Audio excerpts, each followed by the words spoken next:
What's up everyone, how are you all? Today we are back with another blazing Naruto story. What if Naruto became the legendary Shinobi of Seduction? And no woman could resist his aura. If you enjoy, then please like, share and do comments. And also check the description to original creator of this beautiful creation. Naruto, what are you doing? Unhand me Ashura. What do you think this little stunt of yours is gonna do? Naruto found himself in a rather unique position, and not just physically. Well, I guess having a literal goddess in a full-blown headlock while explosive tags equal to a nuke were about to go off was pretty unique. It was the implications that were going through his slowed mind. Looks like the thing about life flashing before your eyes before death was true. Hey, and I never even got to thank Hinata properly. Pulling my mind out of the fire right after Neji's death. Such a strong woman. He was planning on killing himself. That's right, nothing graceful, nothing cool. He was going down and had planned to take this son of a bitch with him. The sage could help Sasuke and Kakashi figure out how to undo Kageyuya's jutsu. He knew it wouldn't be enough to just seal her away again. No, there was always the risk that someone down the road would just unseal her again. And then even more people would die. No, he was going to take her to see the Shinigami personally. Damn, I'll even open the gates to hell for her myself. Because no way is she going to get away with what she has done. Neji, Jiraiya, his own father and mother, Haku, Zabuza, Asuma-sensei, Granny Chiho, Gaara. Even if Granny Chiho did bring him back to life, all the other Jinchuriki, and the countless lives lost during this war. All of them was her fault. Even if the Dark Zetsu was working on his own, she made him, which made her equally to blame. So what had his smart plan been? Put explosive seals on steroids all over his body, only to activate should his body fail him due to a battle injury. And he figured impaling himself on one of Kageyuya's hands and using it to get her in an ironclad grapple hold was good enough. Of course, he saw himself on the swing at the academy, talking to Iruka in the forest, training Konohamaru, learning his nindo from Haku, meeting Isaribi and Amaru, growing close to his classmates, training and chasing after Sasuke, training with Jiraiya, fighting the Akatsuki, fighting this Kami-forsaken war, finding his feelings for Hinata at the very end of it all, and then he saw his failures. Losing to Sasuke, not saving him, nor being able to protect Jiraiya, not being able to save Neji, not realizing all of the obvious signs Hinata had been giving him, not returning Hinata's feelings. Not becoming Hokage, not leaving a mark on the world, failing his parents, failing Sarutobi. Then he was taken inward, to his mind where time flowed differently. Kurama was in front of him, her volcanic eyes staring back at his. His last failure, to protect the one person who had kept him alive his entire life. Sorry Kurama, if I could I wouldn't drag you into this. Fret not, young one, I've been around a long time, seen and done many things. Hated everything and only loved one man. My father. I hated life and you showed me the way forward, a way to get out of my hate, just as you showed Konan and Neji and Obito in the very end. You gave me a chance when all you heard your entire life that I was a demon, a monster, a soulless machine. There is no one else I would rather face death with than you. Now stop moping, this isn't over until the fat lady sings, and this white bitch is still breathing. Suddenly he was back in the real world, if this dimension he was in was even real. He and Kageyuya were falling, Kageyuya struggling like a man possessed. But Naruto was filled with determination. He wasn't letting her escape. The fact he could hear Black Zetsu wailing in her sleeve gave him a grim satisfaction. Good, at least he won't be around to sow even further chaos in the future. It's been one hell of a ride, kid. Too bad you never got laid. Or maybe it's a good thing you never got laid. Kami knows how awkward that would have been for me. Hey, can I get less sass from the peanut gallery? I'm barely able to hold Kageyuya as it is. You'll get a lot more from me than just sass, you little brat, if this idiotic plan of yours fails. Idiotic? I thought you were proud to face death with me? Don't get me wrong, I am proud to face death with you, a human I was sealed into. But does that mean I want to face death itself? No, and this stunt will mean nothing if it fails.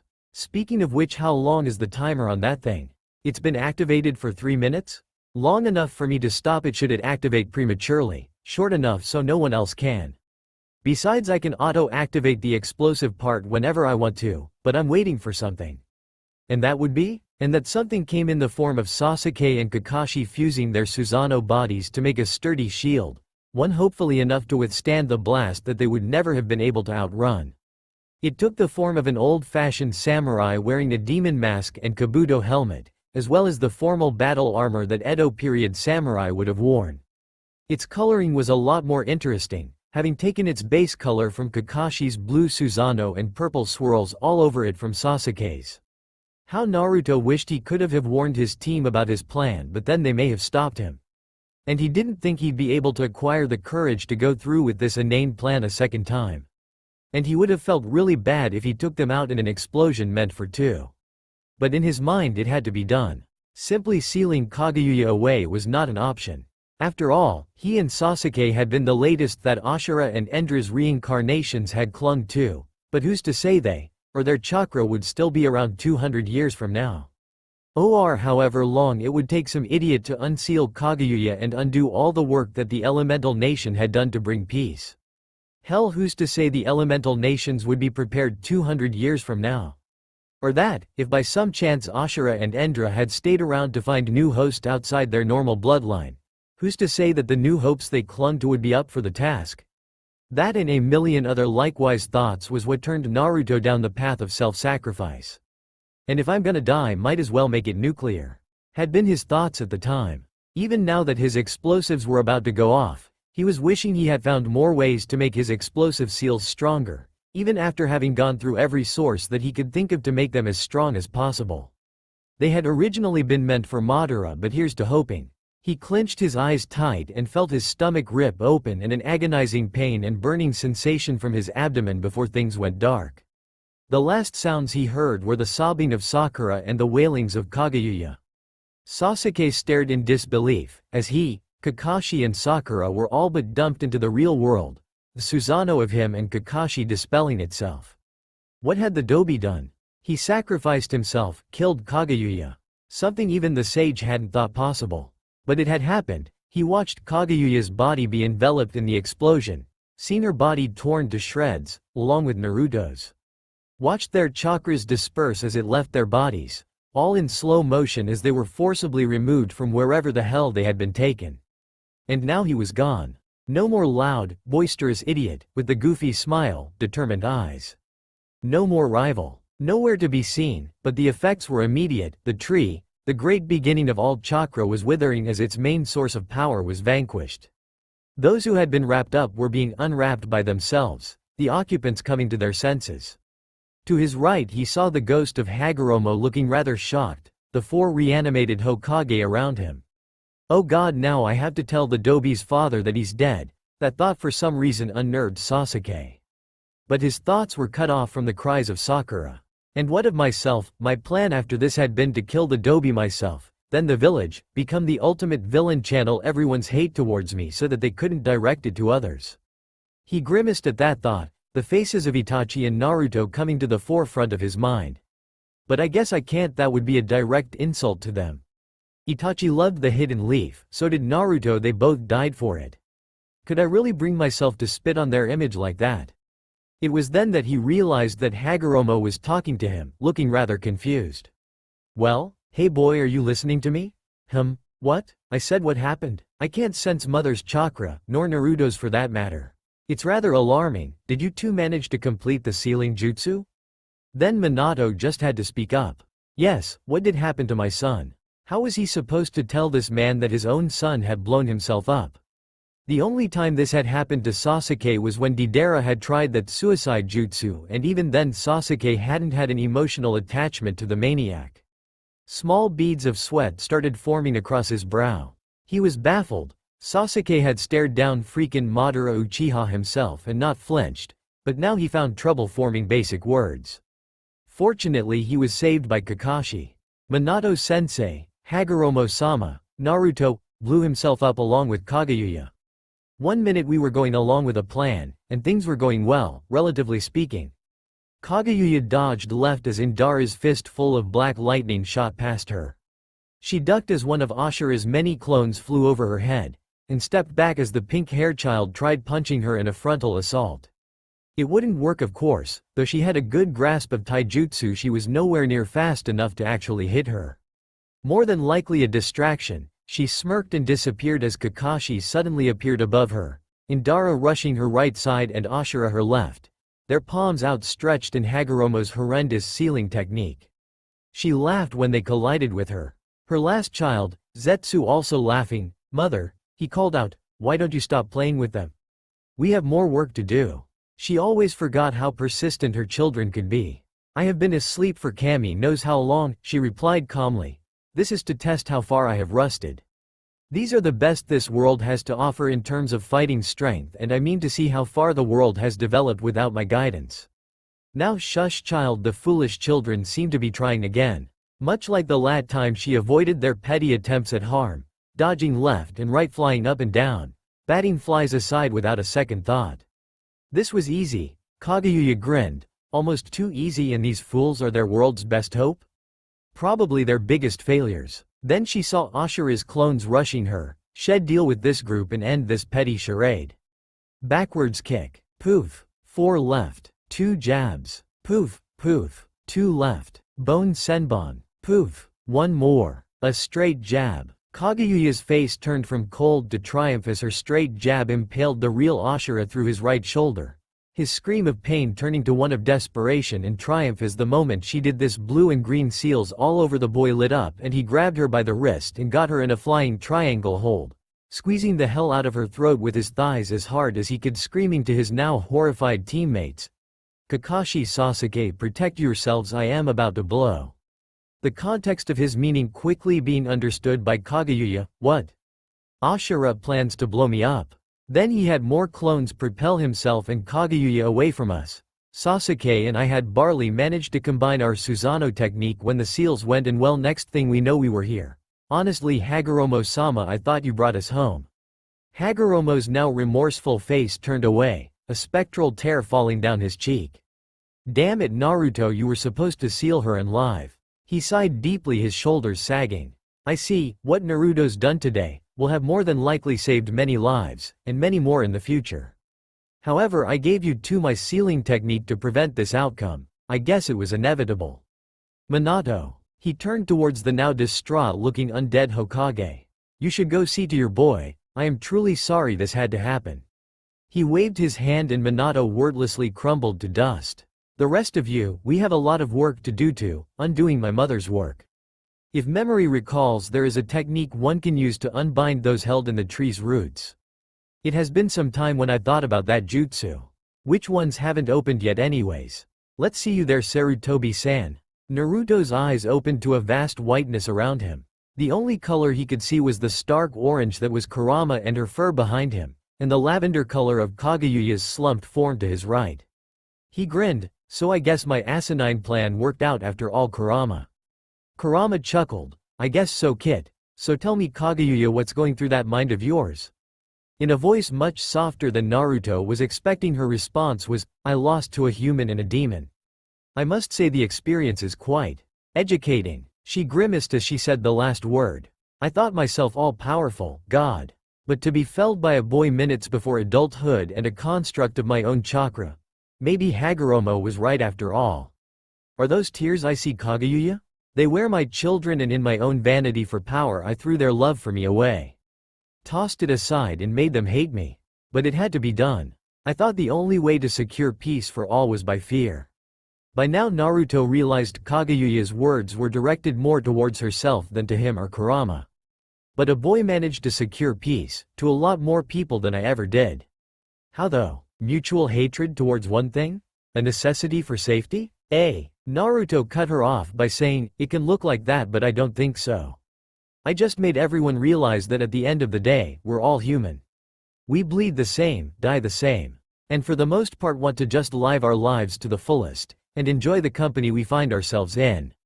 The fact that Zetsu reincarnated Madara just gave everyone a focus to prove that we can only survive as long as we work together. A clapping broke the conversation up as all heads turned towards 2 new figures that appeared, one male and one noticeably female. Naruto actually blushed slightly. He was looking at an angle with the body of Tsunade. Maybe even bigger. Dressed in glowing white robes, silver wings came out of her back.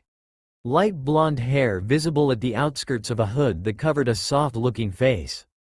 Due to the angle, Naruto couldn't get a good look. The gentleman to her left was not so easy to read. Black robes covered the entirety of his body and face, gray skeletal wings protruded from his back. He was also emitting a purple aura that filled the air with a mixture of dread, chills and fear. It was easily off-put by the warm, serene, golden glow given off by his female comrade.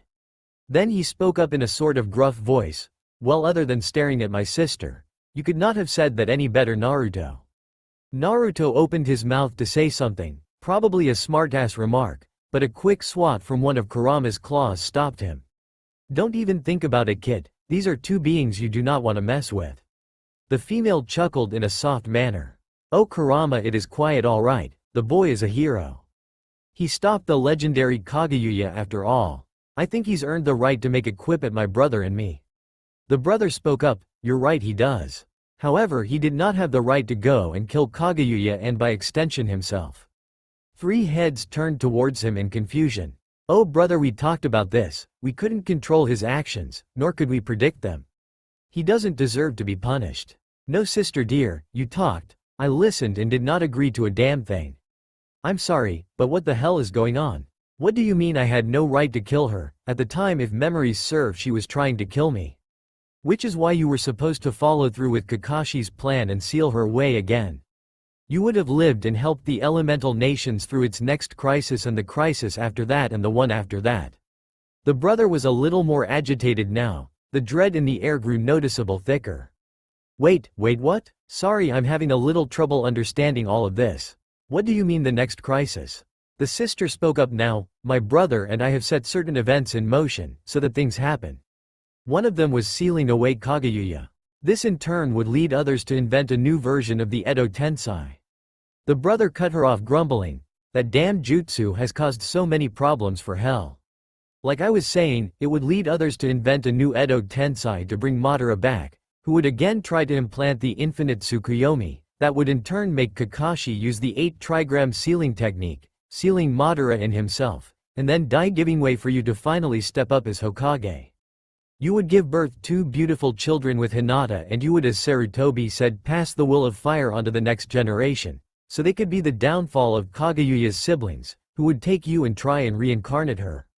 But this little stunt of yours has upset that balance." Naruto gave a cheeky grin. "Well then you should never have made me fight Kageyuya. After all, I am known as the #1 unpredictable knucklehead of the leaf. I don't follow plans that well, and honestly, like I told Neji, fates and destiny be damned, to the very end you make your own story, no one else should write it for you. There was a thread to everything and everyone I held dear.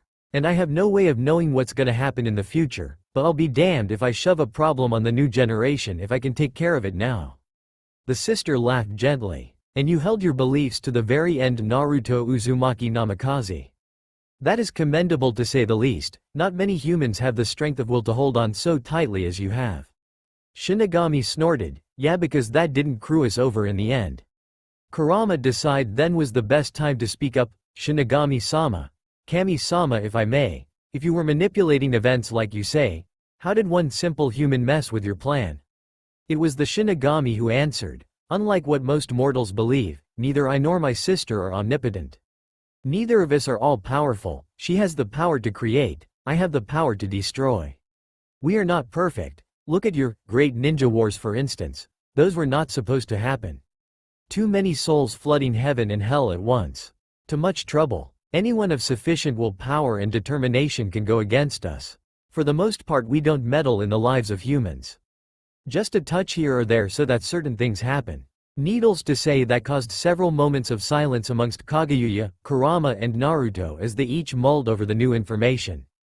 Kageyuya snapped out of it first, "Wait, so you're telling me that my becoming the mother of all chakra, resurrection, and defeat were meant to happen?" Kami looked towards Kageyuya, the hood of her robe hiding most of the features of her face. "You were never supposed to eat from the tree of divinity in the first place. Up until that point, my job, and my brother's job, was just to be a judge. But then you ate from the tree and got the energy that made us powerful, and you used it to enslave those around you. We are forbidden from going to the material plane, the mortal realm, else it would have been me personally who would have smoked you Otsutsuki. But then you had to have children, brother, and I knew what such power would do to the weak and easily corruptible minds of humans. We had to do something, and we decided to use Hagoromo to seal you away permanently. But then you created Black Zetsu, with its sole objective of reincarnating you. We made a master plan, to have you resurrected, for only then would Black Zetsu, the only one you ever created, let his guard down. And then he would be sealed away with you and you would have no hope of coming back and laying waste to the mortal realm. That had been the plan. No other being alive had the destructive potential you do, save maybe Sasuke Uchiha, in his later years, and his lack of empathy. But Naruto was the contingency if he ever went down a dark path again. After you were sealed away, me and my brother could rest easy for a millennium or two. Then Shinigami turned towards Naruto, who was barely able to see some sort of skeletal figure hidden beneath his dark robes. That's why I am more than agitated, kid, because we had no plan, backup plan, or contingency plan for if Kageyuya died. And you may be asking yourself why it matters. Because Kageyuya had a family, they were to reincarnate, or at least try and reincarnate her. But your kid was gonna stop them, with some help of course, and that would solidify his resolve to become the most powerful ninja ever. And he would save the ninja world from an evil seeking to destroy what he considered the old ways. But none of that is to happen now, because you're not around to become the Hokage you were meant to be. Naruto gave a thumbs up. I made my own destiny to the very end. If that means I'm bound for hell, then at least give me the honor of opening the gates myself. His answer. Shinigami started laughing. And it wasn't a small little chuckle. No, he was holding his ribs, howling out a big boisterous, "You, go to hell? Ha ha ha. As much as I hate you for the literal pile of shit you made my plan, you lived a life too good to go to hell.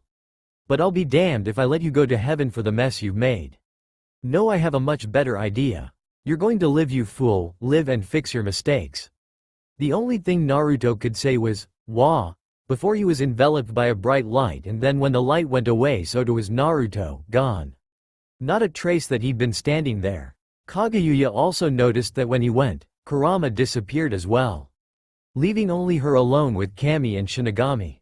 She opened her mouth to say something, but Kami waved her hand and Kageyuya froze in place, a statue for the time being. What, honestly, frozen in time? After all, the plan to send Naruto back to fix his mistake was more complex than Shinigami realized. Alright, brother dear, I'm off to visit the selected few who are to help Naruto on their journey. Try not to cause too much trouble. First and foremost, she turned around and waved her hand. The White Room, as she dubbed it, vanished, and instead she found herself weaving through a maze of doors in a rather big house.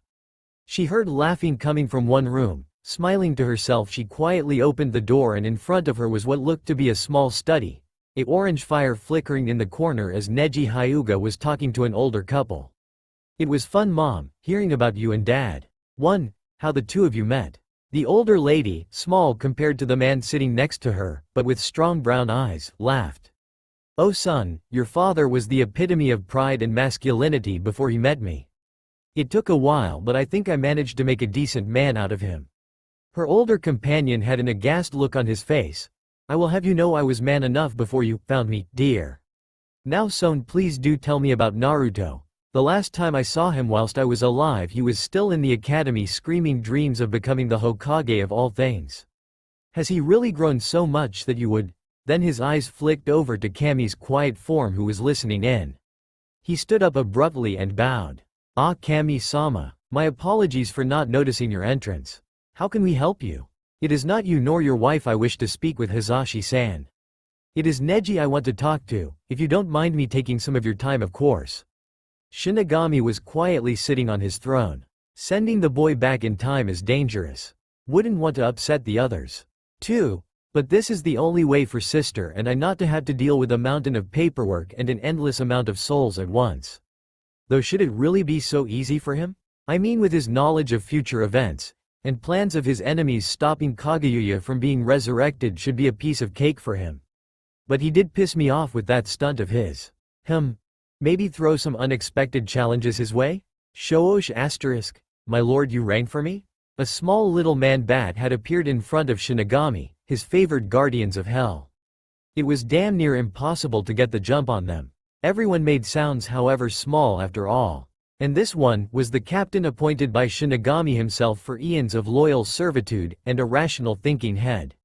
Yes, I have a matter with which I need assistance and advice. But I cannot go to my sister for help with this matter, it is something I would rather she not find out about yet.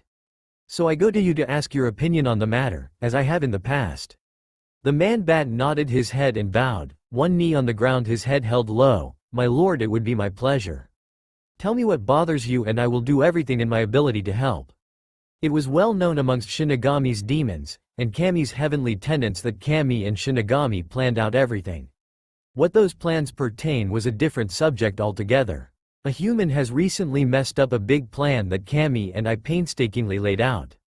But this human you see, he is really important to the plan. So Kami and I did something so he could fix his mistake. However, fixing the mistake for this human is going to be very easy. And I was thinking maybe I should throw some lower level demons at him. Make things interesting, because I don't want things to be too easy. But he really hasn't done anything to face demons along his journey. Well, Shinigami-sama, you propose a very unique situation. Would these demons hinder the mistake he needs to fix, or make things worse for that matter? As well, would this human even be able to take on lower level demons? This is a human we are talking about after all. Legitimate questions, the only one of those I can answer is that at his strongest he could take on maybe captain level demons. Lower level demons would not be a problem. I believe that if it will not impose this human on the mission you have set, then by all means do it. The end result will not change. My main concern is that, if I send some demons and say don't kill him, just fight him, it won't be challenging. I want to use these small fights to test the human's growth. See how strong this human actually is. But if it's not a real life or death fight, then I fear the results won't be accurate. Oh, under those circumstances, my lord, it is a risk that you would have to take. Well, there is one way to be sure though. You have my attention. Kurama watched as her scene shifted, Shinigami's insane cackling fading to the background. She was in front of Kami herself, sitting amongst a flower bed. It was upon seeing Kami that Kurama sealed she had been downsized. Kami-sama. Kurama buried her head. Kami in turn gave a curt nod. Several seconds of silence followed until Kami got up. Not many people know this, Kurama, but heaven isn't one place but a great many places. Everyone get their own heaven, with whatever they want out of life. For an eternity, all to themselves. I have seen many heavens, from futuristic down to hell-ridden sadistic. And yet I find my favorite belongs to Kashimura Ozu, an autistic man killed 30 years ago. He came from Kumo. This is it. She spread her arms around and turned a full 360 circle, laughing. Kurama looked around slightly confused. This patch of land was no more than 30 yards wide, a full circle, and past the 30 yards just disintegrated into white nothingness. The man in question was chasing some butterflies off on the other end, completely oblivious. Yes, I imagine you are quite confused. Let me explain, please. Heaven grants everyone their own desires, what their hearts truly crave. Most Akamichi, for example, their heavens are connected. One giant buffet with a limitless amount of food.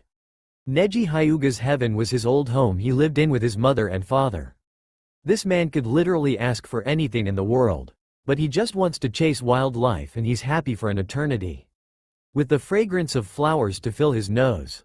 I love it here, it's quiet, it's peaceful, and Kashimura is an exceptional conversationalist when he stops every now and then. Without being rude, Kami-sama, why did you bring me here? Right. Well, because Shinigami and I have sent Naruto to the past, when he was 8. His last year in the Ninja Academy. You have been around for many, many generations. And though the Shikifujin tied your soul to Naruto, the two of you are dead, and so that bond is no longer there. I wish to ask, would you like to go back in time with him as well? Or would you rather remain here in your own heaven, free from life torments? Without hesitating, Kurama said, yes, I do. Really? I expected as much, but may I ask why? It is true, for a long time the only bond Naruto and I had were one forged in a need to keep the other alive. But at the end, with the war, Naruto showed me that humans know best. They really were your best creations, Kami-sama. Naruto showed me a way out from my pain and anger. He showed me what friendship was. We were partners, and he would gladly give me his life to save mine, and I am proud to say I would do the same. He's my kid and I'll be damned if I let anything happen to him if there's something I can do. You'll have to relive every horror though. I think I have a good ideas as to Naruto-kun's character. With his knowledge of the future he will try and save everybody. He won't be able to solve everyone though. You will have to watch nightmare and tragedy, be subject to certain betrayal. At the point in time Naruto-kun was sent to most all of the villagers and their children will hate him. It will mean heartbreak and tough times. He is my kid. I will suffer every injury imaginable to travel this path you have chosen for him. I would face every challenge of heaven, hell and earth to make sure he slept every night knowing his mission would save as many lives as he could. There is no amount of warnings you could give me that will sway or even make me think about changing my answer. I will choose another life of misery over an eternity of peace. Well said, Kurama, well said. Go now, protect that which you have made your own. Guide him through his younger years. His young body will not have the same level of coordination as his much matured mind will have. Be there for him, and watch him grow into what he was meant to be.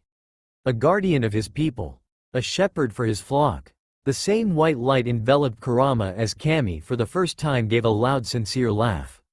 And then it went away, Kurama leaving with it as well. A glint of light coming to Kami's eyes. She looked towards Kashimura, before walking towards his preferred spot as the scenery changed to one more forest, the sound of wildlife bringing life to the area. For the first time in a long time, Kashimura-san, I do not know what will happen. Kashimura, a burly 5'7" man with brown hair and red eye looked back to Kami and smiled. Is that necessarily a bad thing, Kami-kasan? I suppose not, Kishi-kun. But I'm so used to being able to counteract to any variable. Now I can't, I find it unnerving. But you'll be fine, Kami-kasan. You always are. Kami gave a contented sigh. I know, son. I know. Is something else bothering you, Kami-kasan? You know that Shinigami and myself are not the only celestial beings out here. Just the ones for this world. We all have a thing for messing with the time. I just find myself wondering how they are going to react to my actions. Oh, that's easy. Just let them see what you see in Naruto-kun. I'm sure they'll understand. I can only hope it will be that easy. The Lord of World 8 especially is very finicky about time travel. Then Kami felt it, the tug at the back of her power. The one that meant she had some otherworldly visitors. Wow, they got here a lot faster than I was anticipating.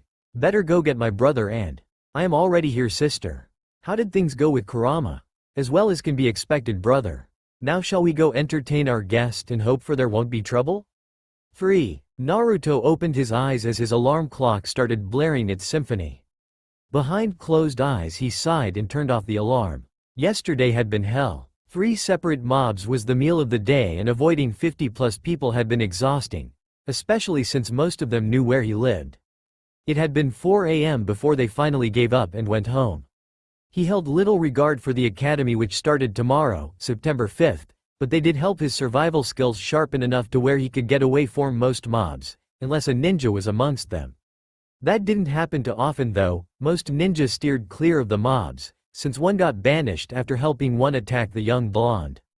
Today's mission: try and get some school supplies.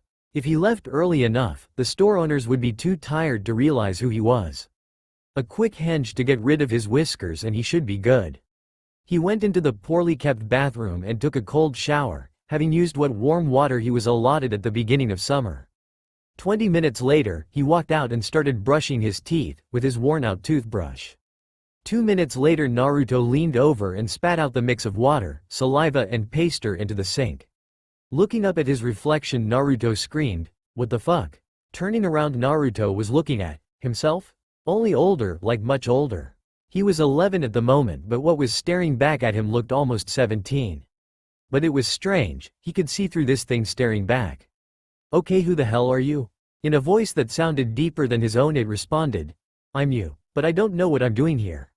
"What the hell is that supposed to mean? And why do you sound and look like me? Weren't you listening to me, you idiot? I'm you, only the you from the future?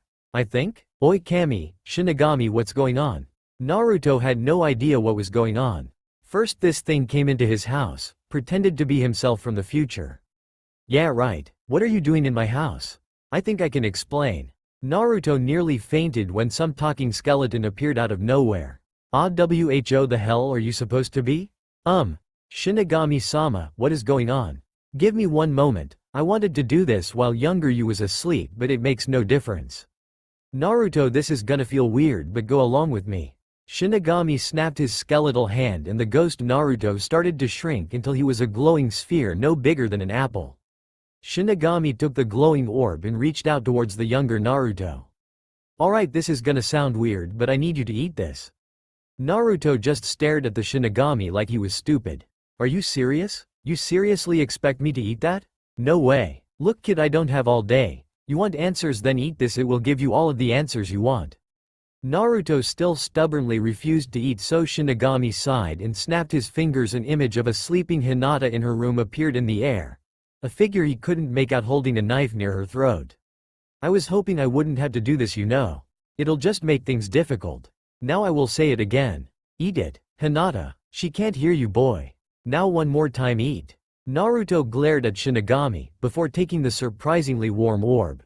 Giving one more glare to the Shinigami, before closing his eyes and offering up a prayer to Kami. Dear Kami, please let this end okay. In one giant gulp, he swallowed the orb. Then his entire body went rigid, his eyes dulling a shade or two. Then his entire body glowed a bright light, his eyes nothing but pure white, and a beam of light shooting from his mouth. His body started levitating off the ground for a few seconds, before all the light disappeared and slumped to the ground. Looking to the clock that said 9 a.m., Shinigami sighed again. This is definitely gonna take a bit. He flicked his wrist and the image disappeared. Another flick and Naruto was floating, right to his bed again. Shinigami's head lifted up as he felt several figures coming in at high speeds. Looks like the boys' so-called guardians are coming to check in on the screaming and bright lights. What to do? He walked over to a dark corner and silently sank into its shadow, as three Anbu came in, one wearing a purple-marked cat mask, the other two an owl and dog mask. The cat-masked Anbu looked over her shoulder. You two check out the apartment, look for any signs of intruders or sabotage. I'll check on the boy. The other two nodded and walked away, and as the female Anbu approached, Shinigami vanished and reappeared behind her, touching her shoulder with his index finger. He didn't like messing with people's mind, but this had to be done. He still had things to say to Naruto when he woke up after all. In a quiet voice he said, Naruto is fine. In a monotonous voice she repeated, Naruto is fine. This room is clear, he was just messing with flash bombs. He's obviously been at this a while and passed out from exhaustion. This room is clear, he was just messing with flash bombs. He's obviously been at this a while and passed out from exhaustion. She turned around and exited the room, repeating what Shinigami told her to say to her teammates, who then left the house, and Shinigami sat down on a nearby chair. He hadn't been seated more than 30 seconds when Naruto shot up with a gasp and started coughing. Easy there kid, you just had your soul merged with another one. Albeit your own younger soul. It's gonna be a bit disorientating at first. A little? Cough cough cough, Jesus, I can't tell up from down at the moment. Well, it's what I thought would happen. What you thought? Look kid, I've never done this before, okay? It's no simple task to just bring you back in time. Because there's a you here we had to deal with. I don't think you'd want to kill yourself, and merging your soul with his was easier than making you a new body. Now listen, I am only going to say this once we brought you back to the final year of the Ninja Academy. You're 12 years old, 5 years from now Madara will get revived and using the tablet Zetsu forged get himself a Rinnegan eye. And Black Zetsu will use him to revive Kageyuya Atsushitake. Your one and only mission is to prevent that from happening, or in case it does happen, reseal her. Whatever else you do is up to you so long as it doesn't jeopardize the mission. And remember, this is a one-time deal. Time is a fickle mistress, and sending you back in time is already breaking a couple of rules. Got it? Naruto nodded, looking around at the house he hadn't seen since coming home from his training trip with Jiraiya. Looking at all the posters he had of the previous cage, watching the wind brush past trees that had long been burned down by attacks to his house. He sat down on the old mattress that Jiraiya had personally burned down, before buying him a proper bed.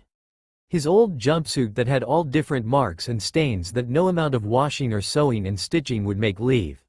He laughed softly. He was here, back to when he was 11, back to when he was still a stupid boy with high hopes and dreams. Back to when he was so weak. He couldn't feel the mental connection he once shared with Kurama, which was just discomforting. And high muscles, how did he ever survive? He'd need to weaken the seal so she could set it up again, but he was never any good at fuinjutsu, never had the patience to understand the intricacies, and the calligraphy to make a seal worthwhile was just painful. Then a thought struck him. Hey Shinigami, I have a question before you leave. I honestly thought you'd have quite a few. If you brought me back here with the sole purpose of stopping Kaguya because it interrupted your plans, wouldn't bringing me back here to the past with all of my future memories just make those interruptions worse? Look kid, this is something you'll learn more about at a later date, but Kami and I aren't the only celestial beings out there. And they really frown upon messing with time. Now you honestly impressed me with your life. All of that hate and aggression directed towards you, but you rose against it. Man, even if it was part of the plan, you played your part well. Think of this as a sort of apology for the crappy childhood. Okay, next question, did you really have to threaten Hinata-chan like that? Shinigami barked out a laugh. Kid, I'm the god of death. Did you honestly think that was real? It was an illusion to get you to listen to me. An advanced genjutsu, if you will. Now if you'll excuse me, I have some matter I need to think about.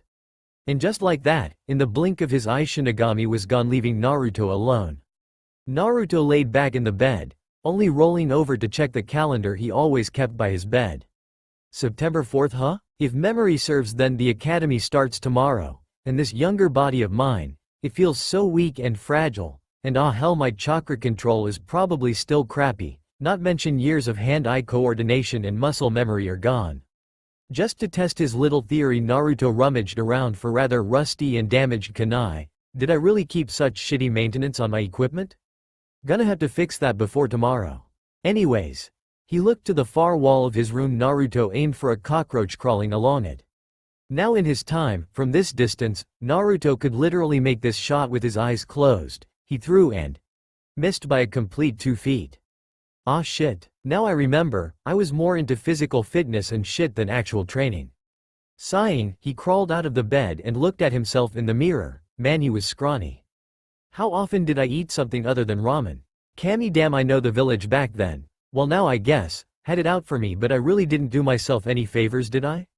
Raggedy, unkempt blonde hair, a loose-fitting t-shirt and his orange jumper. I really was an idiot. But I've been given a second chance to fix things.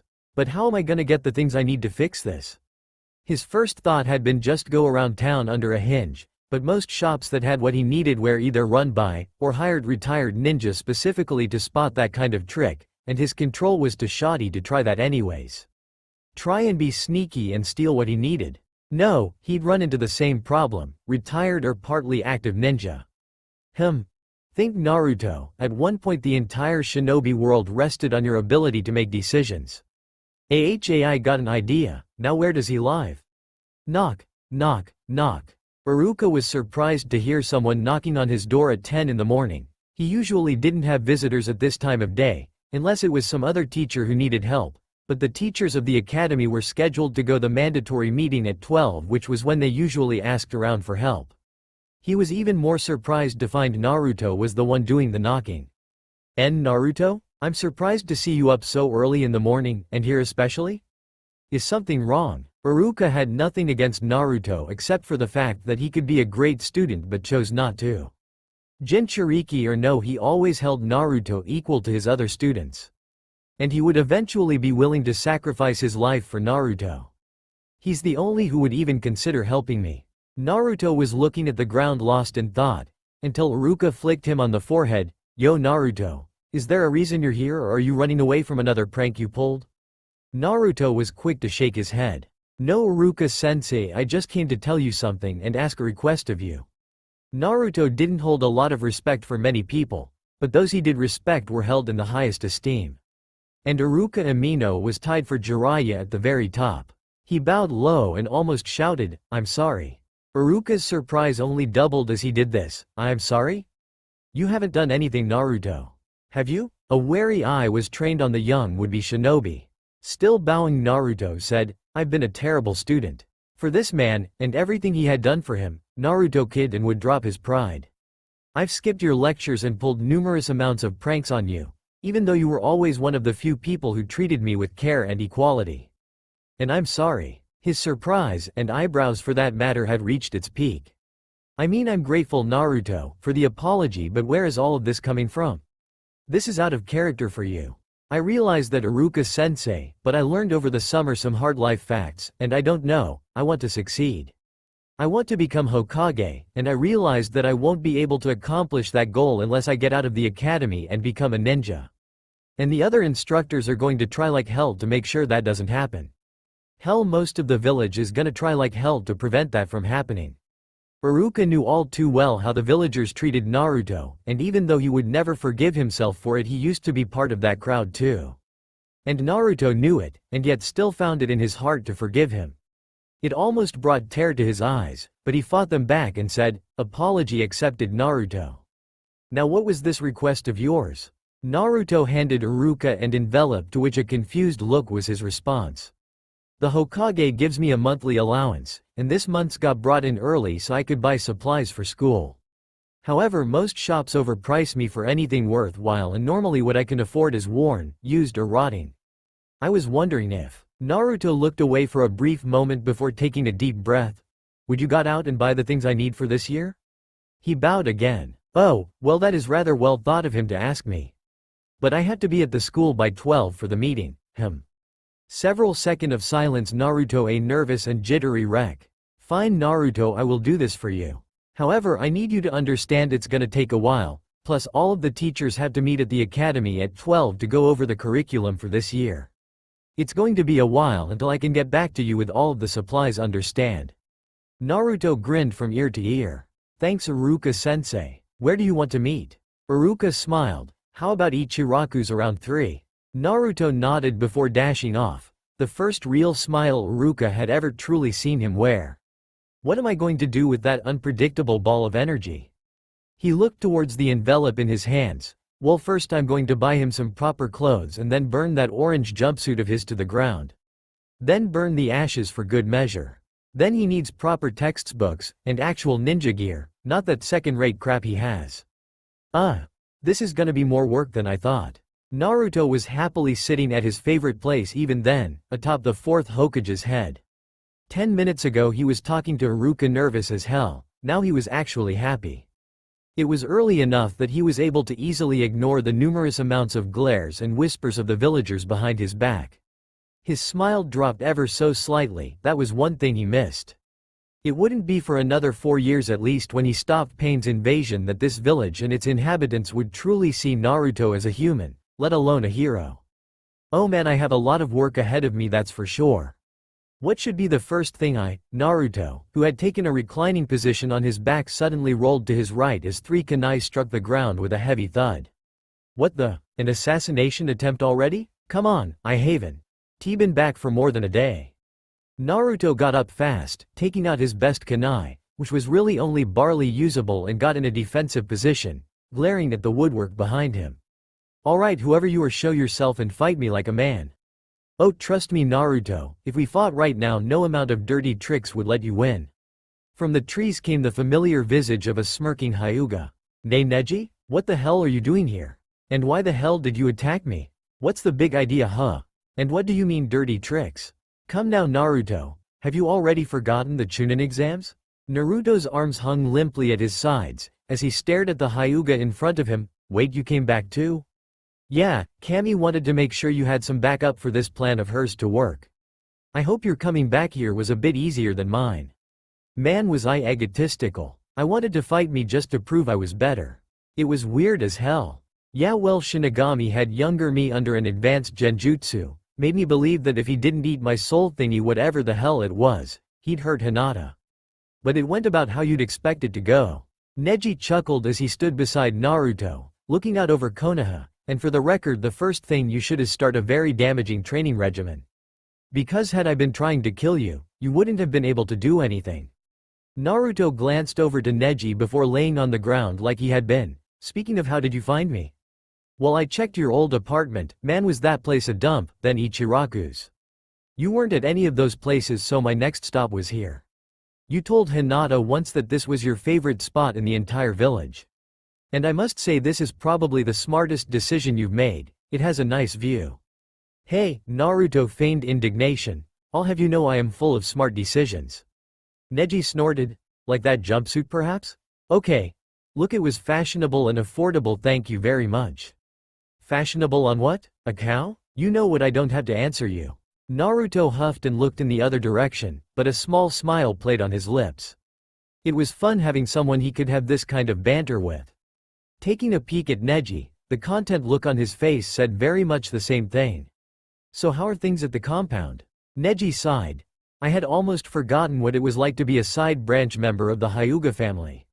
With the war going on, I was gone too long to remember that most main house Hyuga think me less than trash, only above the likes of you and homeless cretins.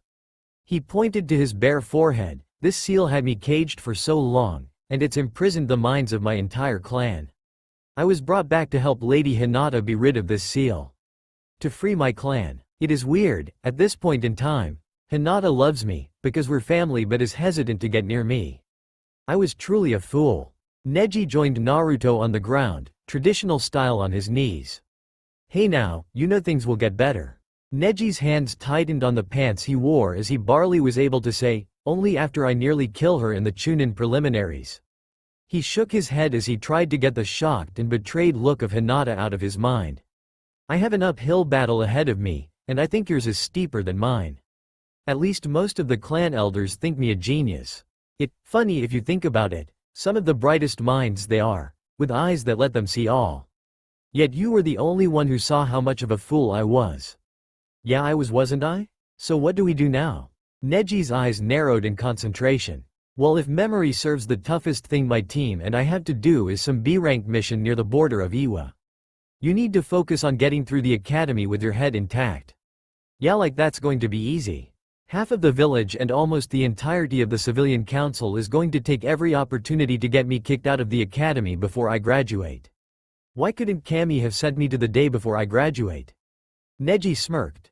Because you ruined her plans and she's gotta be petty somehow. Well, Neji, Naruto jumped to his feet. It's been fun, but I have places to be and people to meet. Let's talk again soon, huh? And then with a cheeky finger salute, he jumped over the edge of the cliff, in a manner he had done billions of times in the future. I wonder if he realizes he doesn't have the reflex he's used to? Neji mused silently to himself. The resounding, shit, goddamn motherfucking, snap, ow, was the only answer Neji needed as he walked to his team's training ground. Iruka could be seen leaving Market Square with many bags with which he was quick to put in a ceiling scroll.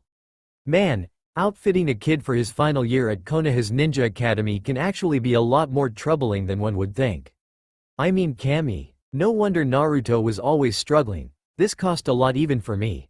Who knows how much they were charging for him. He glanced at the unopened envelope of money Naruto had given him. He didn't know why, but something made him pay out of pocket, his own savings. Which wasn't a lot on a teacher's salary, but damn it if he was going to make his poorest student pay these outrageous prices. It must be the teacher in me, now if I'm right, here it is. Iruka walked into the small ramen bar, Ichiraku's Ramen.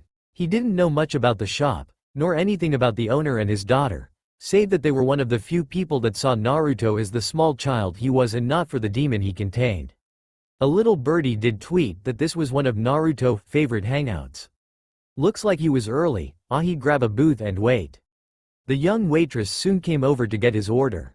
What can I get for you today, sir? Iruka scratched the back of his head and laughed. Actually, I'm waiting on a student of mine to get here first. Once he's here then I'll order, but in the meantime can I have a glass of water? Come to think of it, why was he doing this again?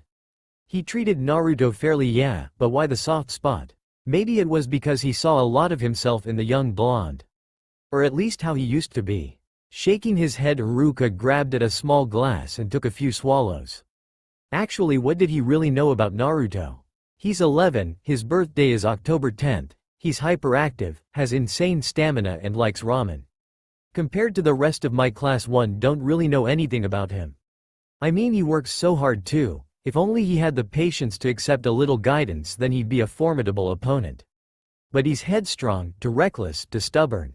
Then the person in question came through the curtains that made the entrance to the ramen stand, looking worse for the wear.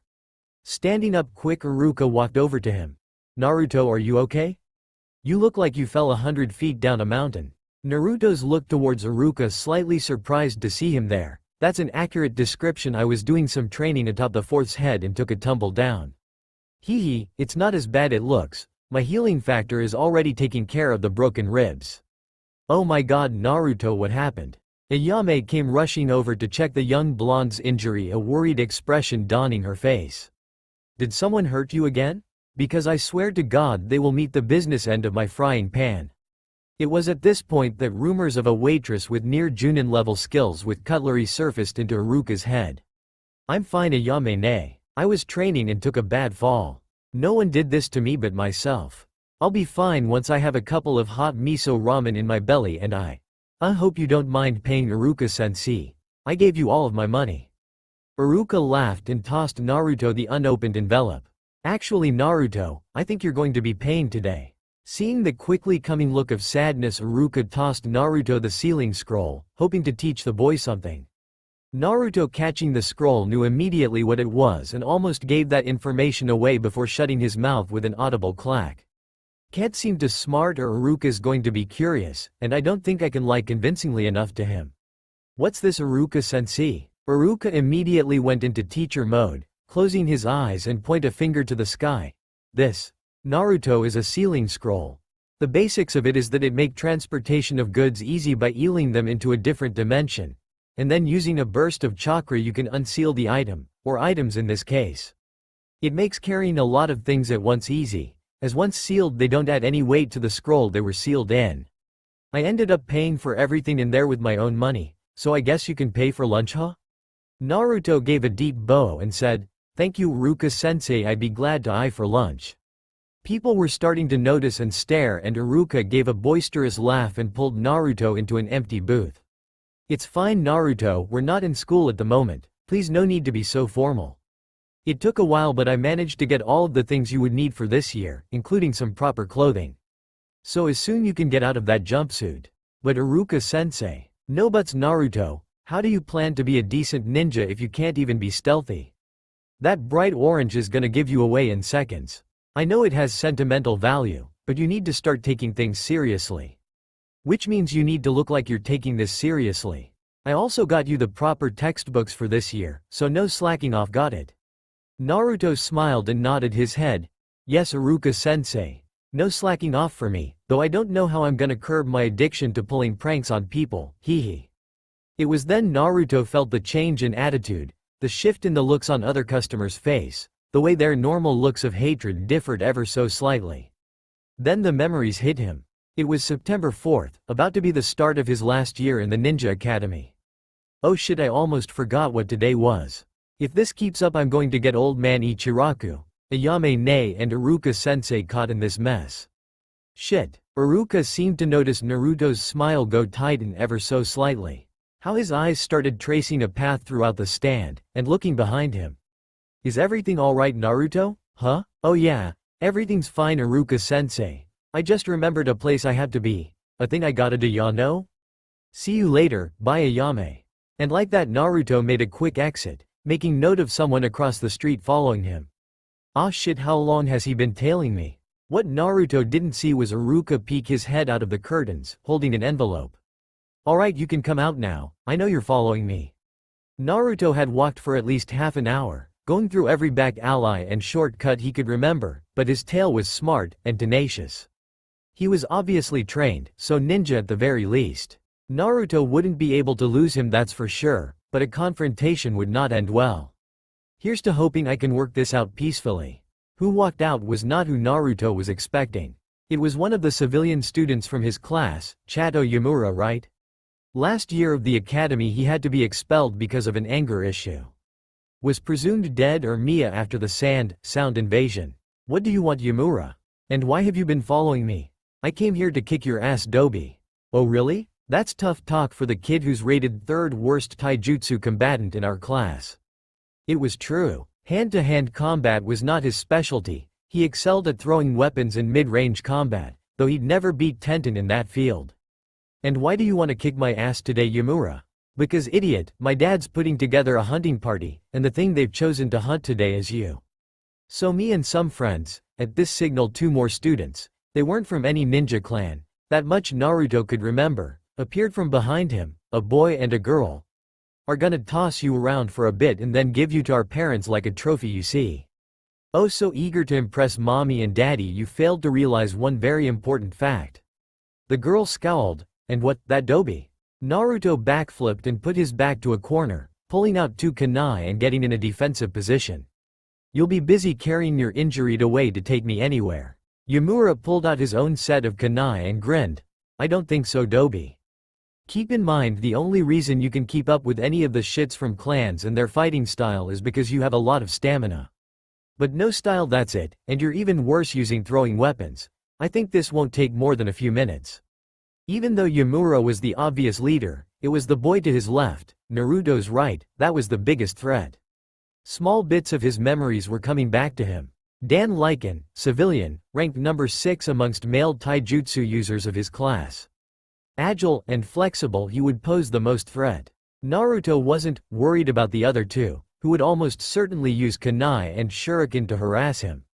They would be aiming for non-vital spots, after all they were only 12. They didn't have the stomach to kill Naruto, let alone the skill to do any actual harm. They were only students still after all. They'd be an annoyance at the most. No, Dan was the one who had the most potential to hurt Naruto at the moment. But at this point in time I haven't undergone Jiraiya's training to protect myself from genjutsu, so the girl, Kaylee Nabari, I think, she's a threat too if I give her enough time to cast a jutsu at me. No easy way to get to her, she's in the back of the group.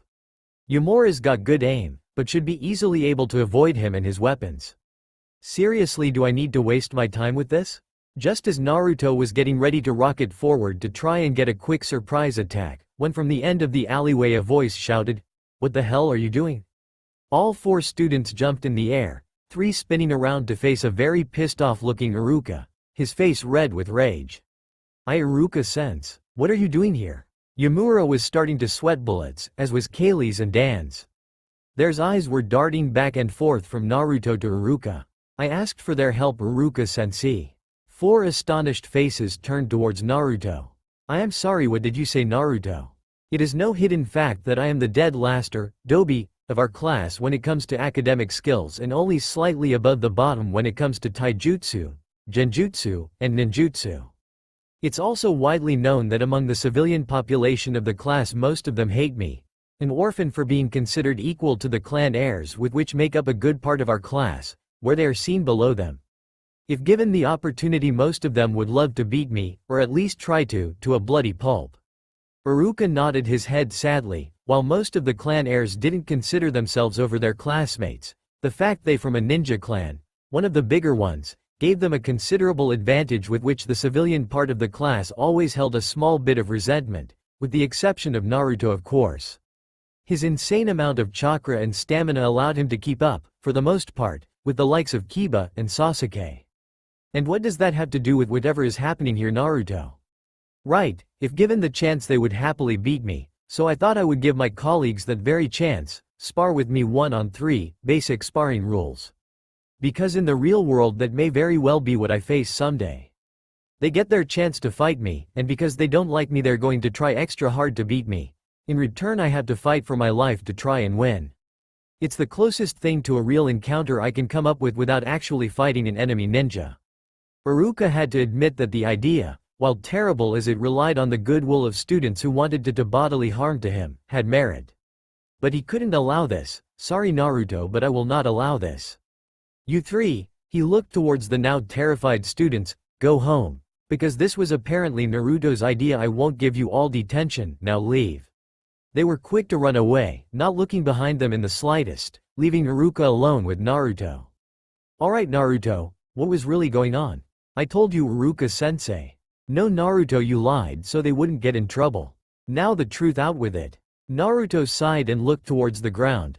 There's a hunting party, a mob, forming with the sole purpose of trying to kill me. I don't know why, but they haven't formed like this since I joined the academy. I could tell when we were at Ichiraku's. I left so you, Ayame, and the old man wouldn't get caught in the middle of it. Yamura wanted to impress his father, who was part of the hunt, so he convinced Dan and Kaylee to beat me up and then they'd turn me over to the mob. Iruka was stunned into silence, his fist clenching in anger. It was bad enough that the adults of the village were out to kill a small child. Now they were getting the children involved. Angry did not even begin to describe how Iruka felt. He reached into his pocket and handed Naruto his money. It was official, he had to help Naruto no matter the cost. Naruto, you left this at Ichiraku's, also take these. He handed Naruto a key, much to his confusion. Those are the keys to my house. Those hunting you more than likely know where you live, so you're going to be staying the night at my house. Make sure no one sees you, okay? Now hurry up, I have some business I need to attend to, I shouldn't be gone too long. Tears were forming at the edges of Naruto's eyes. Thank you Iruka-sensei. Iruka knelt down so he was eye level with Naruto.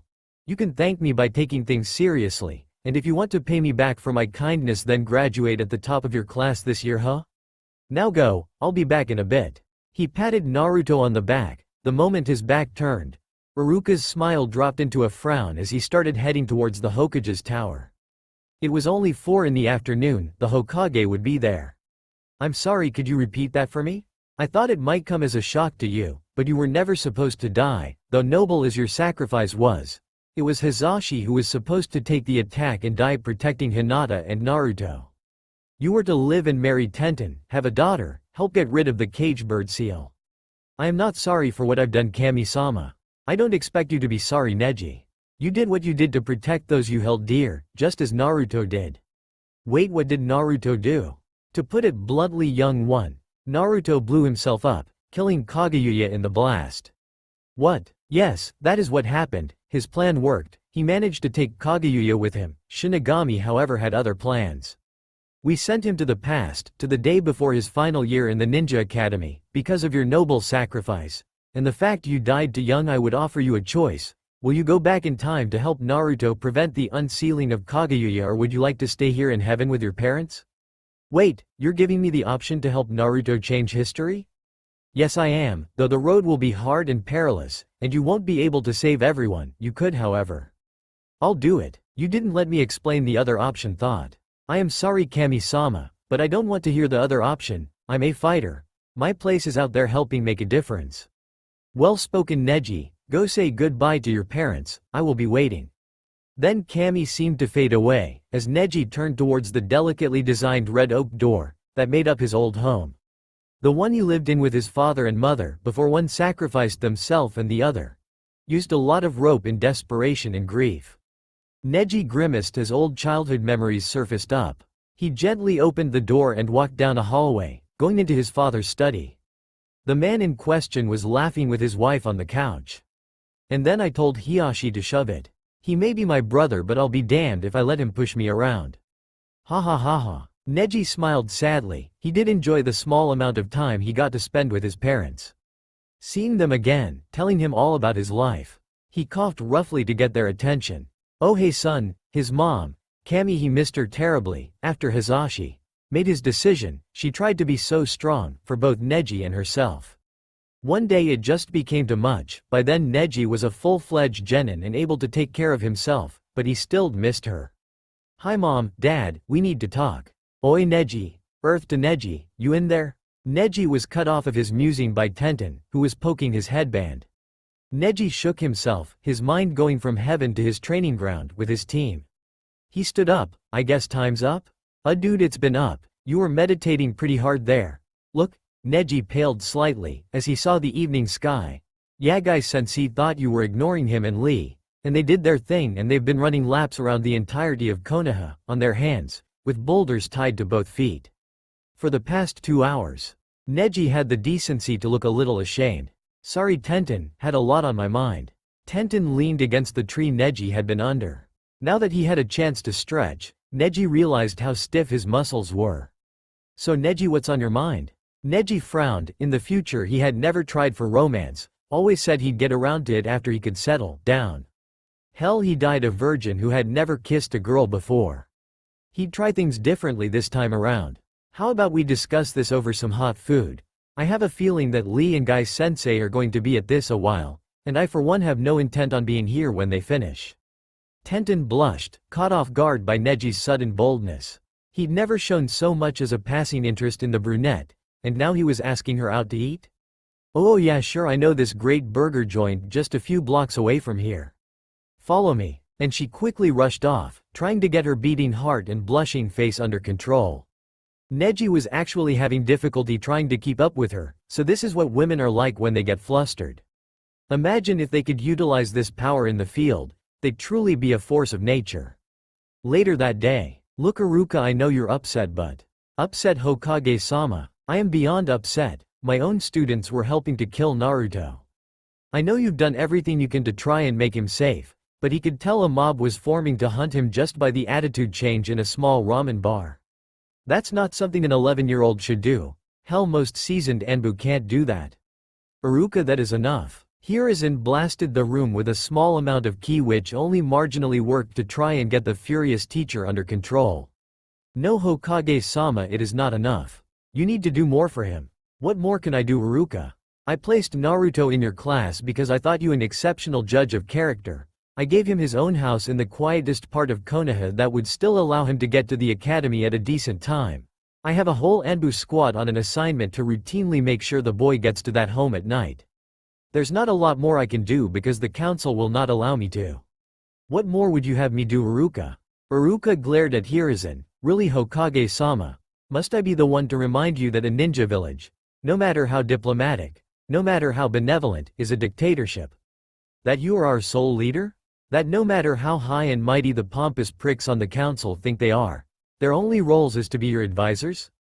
No, you do not, Iruka." Hiruzen sagged in his chair, looking his elderly age for once, "but the civilian council has only grown more ambitious, and I will admit I have been complacent while they gather their strength, and I fear if I try to take that strength away they will cause a mess." "Then you set an example, Hokage-sama." Of all the things Hiruzen was expecting to come out of Iruka's mouth, that was not one of them. "I am sorry, could you repeat that? You set an example, you're the Hokage, every choice made in this village is approved by you, whether it be a new building being made, an old one being torn down, or for instance who sits on the council. You're known as the professor, the man who trained under Tobamara Senju himself, and in turn trained the legendary Sannin. Who are they to tell you what to do, in your village?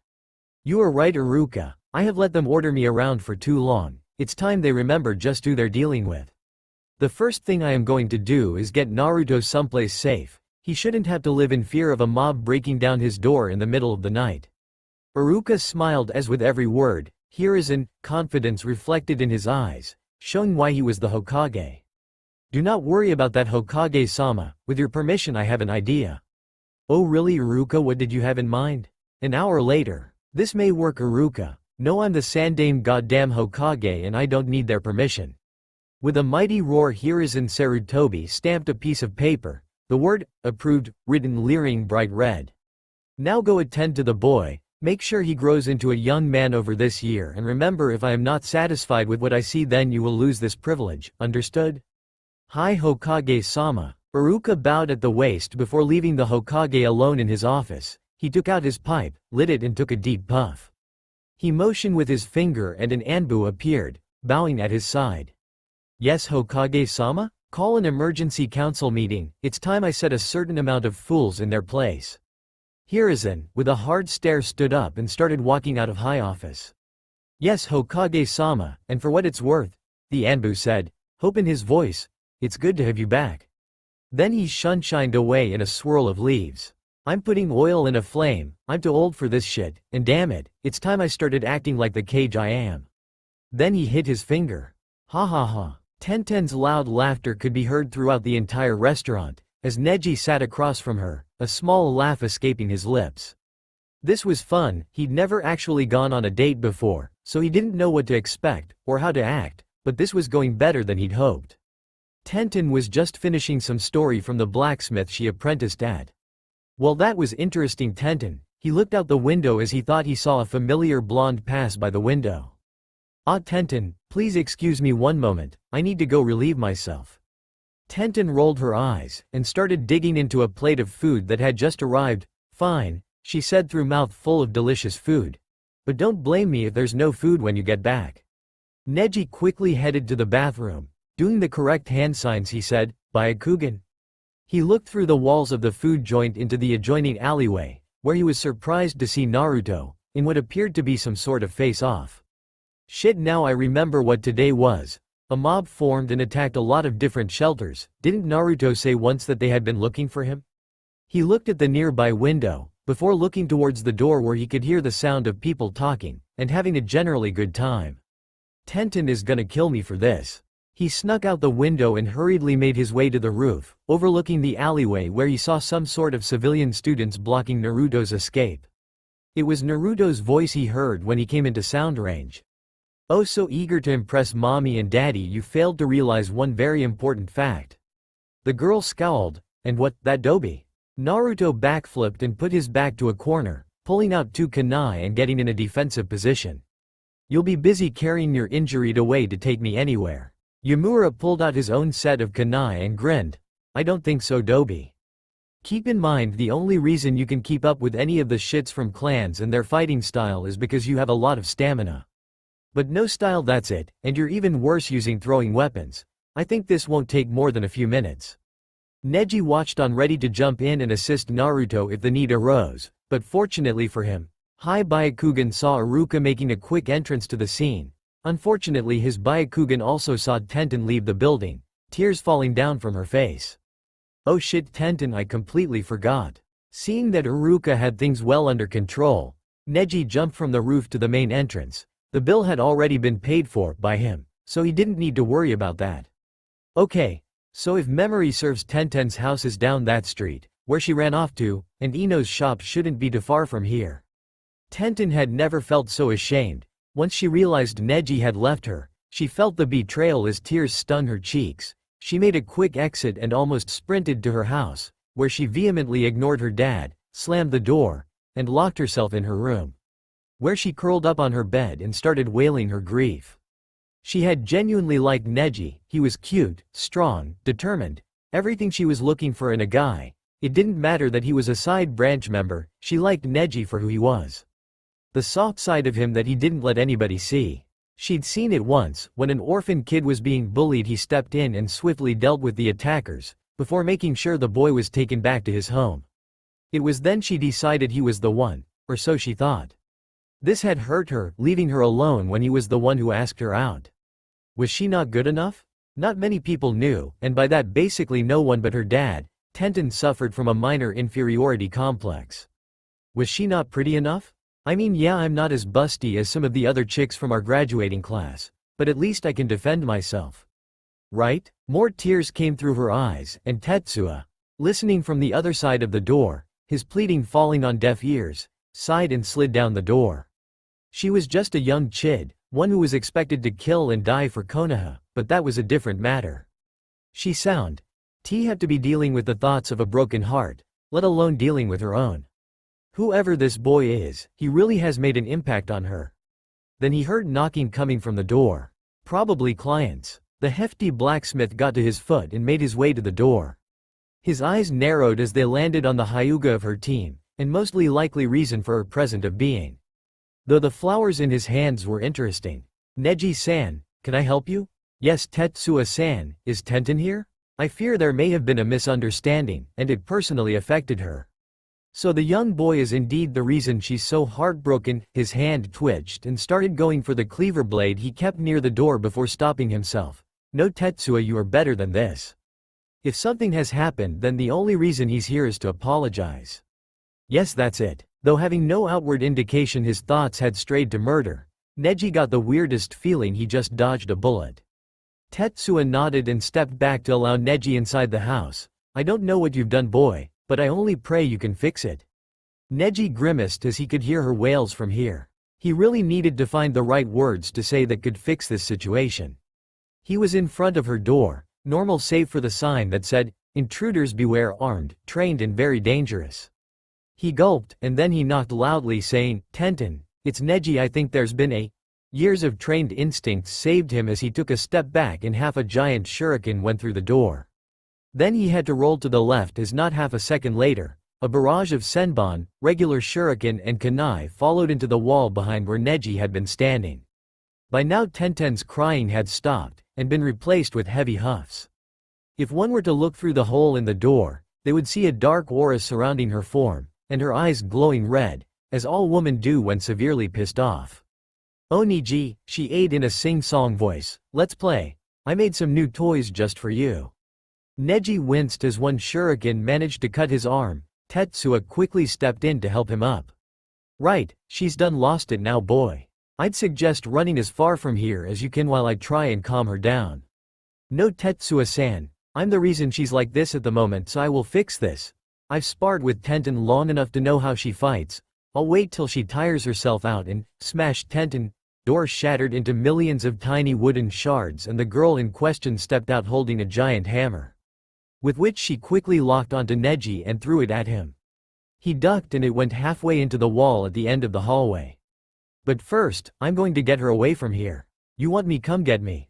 And then Neji did the most honorable thing a man could do in this situation, he ran. Tenten gave chase, but stopped by her father's side and smiled saying, "Sorry dad, I'll fix it when I get home." And she was on the hunt again. Tetsuya for his part just shook his head, and went about collecting all of Tenten's thrown weapons she had left behind. She's more like her mother than she realizes. I do hope she manages to fix things with that Hyuga boy, I like him. Hiruzen, what's all of this about him? Why have you called this meeting? Kaharu was in the middle of a nice meal when he had received this message. In fact, most of the civilian council seemed upset at the urgent meeting, when there didn't appear to be anything urgent to discuss about. The ninja council, however, seemed different. The veteran ninja were eyeing Hiruzen for some reason. Danzo was the first to spot it. The glint in Hiruzen's eye, the way he held himself, broadening his shoulders instead of slouching them, how his head was held higher, more proud. Has the professor truly returned to us? Has the Sandaime Hokage finally found his steel? I have called this meeting to put fools in their place, namely the civilian council. His eyes turned cold as he stared at Kaharu, his old teammate, who looked shocked. Hiruzen, what is the meaning of this? Hiruzen snapped his finger and immediately two Anbu appeared behind Kaharu, their blades at his throat. You Kaharu are under arrest for conspiracy, attempted murder, and threatening the safety of Konoha. Immediately taking his place as my direct advisor is Danzo Shimura. He didn't like Danzo, but the man had resources, and trouble was coming to Konoha, and Hiruzen would need those resources. Hiruzen looked to the rest of the council, as Kaharu was taken away, with no small amount of displeasure which he made known. To the rest of you, I may have gotten complacent in my old age, but no more. This is Konohagakure no Sato, the village hidden in the leaves. Tobamara Senju entrusted it to me when he sacrificed himself to save me during the Second Ninja World War. This village falls under a dictatorship, and I am the sole ruler. No official decisions get made unless I give it a yes. Is that understood by everyone? Most were staring at Hiruzen with wide eyes. He was standing at his full height by now, but most bowed and said, "Hi Hokage-sama." Good, then you all are dismissed, except for you Danzo. Stay, you and I need to talk. The entire council room was emptied in record time, leaving Hiruzen with Danzo, a warhawk who decided to speak first. It's as good to see you have finally found your steel old friend. Yes, and to think it took a school teacher to remind me who I am, what I was. I made you my advisor for one specific reason. And what would that be, Hokage-sama? Danzo had a pretty good idea, but he needed to hear Hiruzen say it. You're rude Anbu. I told you to disband it, and you haven't. But now I plan to use them. That had not been what Danzo was expecting, but it wasn't the worst case scenario. Let's say this is true Hiruzen, what would you have my men do? You should know as well as I that spies from Iwa, Kumo, Kiri, have managed to infiltrate our village. I have reason to believe they were blackmailing Kaharu, and are blackmailing other members of the council to further the agenda of their own village. You are to use whatever means necessary to find these spies and bring them to me, alive or dead does not matter. In return I will make your Root Ninja an Anbu Black Ops program. Danzo thought over it. He had always played by the shadow, in the dark, but this, acting out in the open. It would work for a while. Fine Hiruzen, you have a deal. Would I remain the leader of Root? Hiruzen laughed. Do not try and fool me Danzo. I know that the only one they are loyal to is you. You will remain their leader and you will report to me every action your ninja take. I want a full dossier of your ninja, who is en route. By sundown, Danzo, do not fail me. We've been enemies for a long time. Even now I know you have some hidden agenda, as you know I have one. But right now we need to work together. We have always worked towards the same objective Hiruzen, peace for Konoha, we just go about it with different ideologies. But you are right, the time for differences needs to be put aside. War is coming to Konoha and we need to work together, on that we are agreed. You will have your list. He held out his good hand to Hiruzen. Here's to a prosperous relationship, Hiruzen. Hiruzen took the offered hand and shook it. Then I will be on my way, Hokage-sama. Just as Danzo left, Shikaku entered, and Hiruzen did a few hand seals, and a seal array appeared on the floor beneath him and Shikaku. Did you get all of that? Shikaku nodded his head. Yeah, I heard everything. And what do you think? Danzo definitely has something planned. I wouldn't be too surprised to find out later that he conveniently forgot to place a few names on that list, or how widespread his operations really is. It's a risk we're going to have to take though if this information of yours is correct. Thank you Shikaku, that will be all. Hiruzen was playing a dangerous game, but when you were the head of the leading superpower anything you did was a dangerous game. I only hope I make the right choices. If he messed, more lives would be lost, but he needed to get control of his own village again. And that means dealing with the first pair of spies that came to the village, that I know of. And then Hiruzen shunshined away, appearing in front of what looked to be an ordinary ramen bar. Neji was on one knee, his clothes torn to shreds, and there were a multitude of scratches littering every corner of his body. None were very deep, and only a few were causing any serious damage, but he was almost out of chakra. He was at his team's training ground, and struggling to catch his breath. Man Tenten, you are one tough opponent when you're serious. The training ground in question was in the same shape as Neji, heavily damaged with different weapons laying everyone, in the trees, in the dummies, which ones were even still standing anyway, and all over. Across from Neji was an equally exhausted Tenten, on both knees, her scrolls behind her, her fingers bleeding at the joints from controlling her weapons the way she did. Yeah, I know, I train and train and train. It is rather impressive actually, to be able to wield and control so many different weapons. You must be a savant. Stop trying to butter me up. Now that I don't have pure murder, wanna tell me what the hell happened? A situation was happening outside the restaurant. I went to handle it, by the time I got back inside you were gone. Neji looked at the completely ruined bouquet of gardenias, to his right. I bought those in an attempt to apologize to you, but then you threw a dozen paper bombs at them. Tenten had the decency to blush and look away. Well, I thought you asked me on a date and ditched me. What else is a girl supposed to do? Neji gave her a blank look. Never forget Tenten's a very blunt person. Well, Ten-chan. Tenten's blush furthered at the nickname. Most girls don't wield weapons like a surgeon. And to be frank, I did ask you out on a date. It just went horribly wrong and I'm sorry. Oh, how the hell am I supposed to respond to that, Neji? You've never been so open before. What the hell's gotten into you? Not once today have I heard you say anything about destiny and fate. Neji laughed before falling on his back. Oh, nothing, Ten-chan. A poor boy with no clan and I got into a fight yesterday.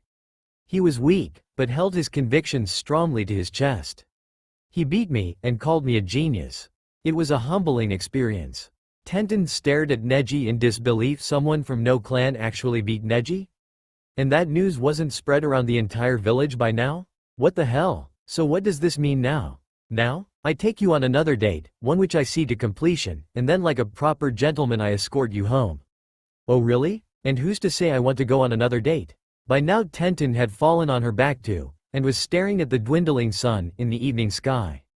Is that a no then? Fine, I guess you'll have the honor of taking me to Takumi's barbecue tomorrow. Before Neji could cry out his outrage at such an expensive place, a voice said, Dear Cammy, what happened here?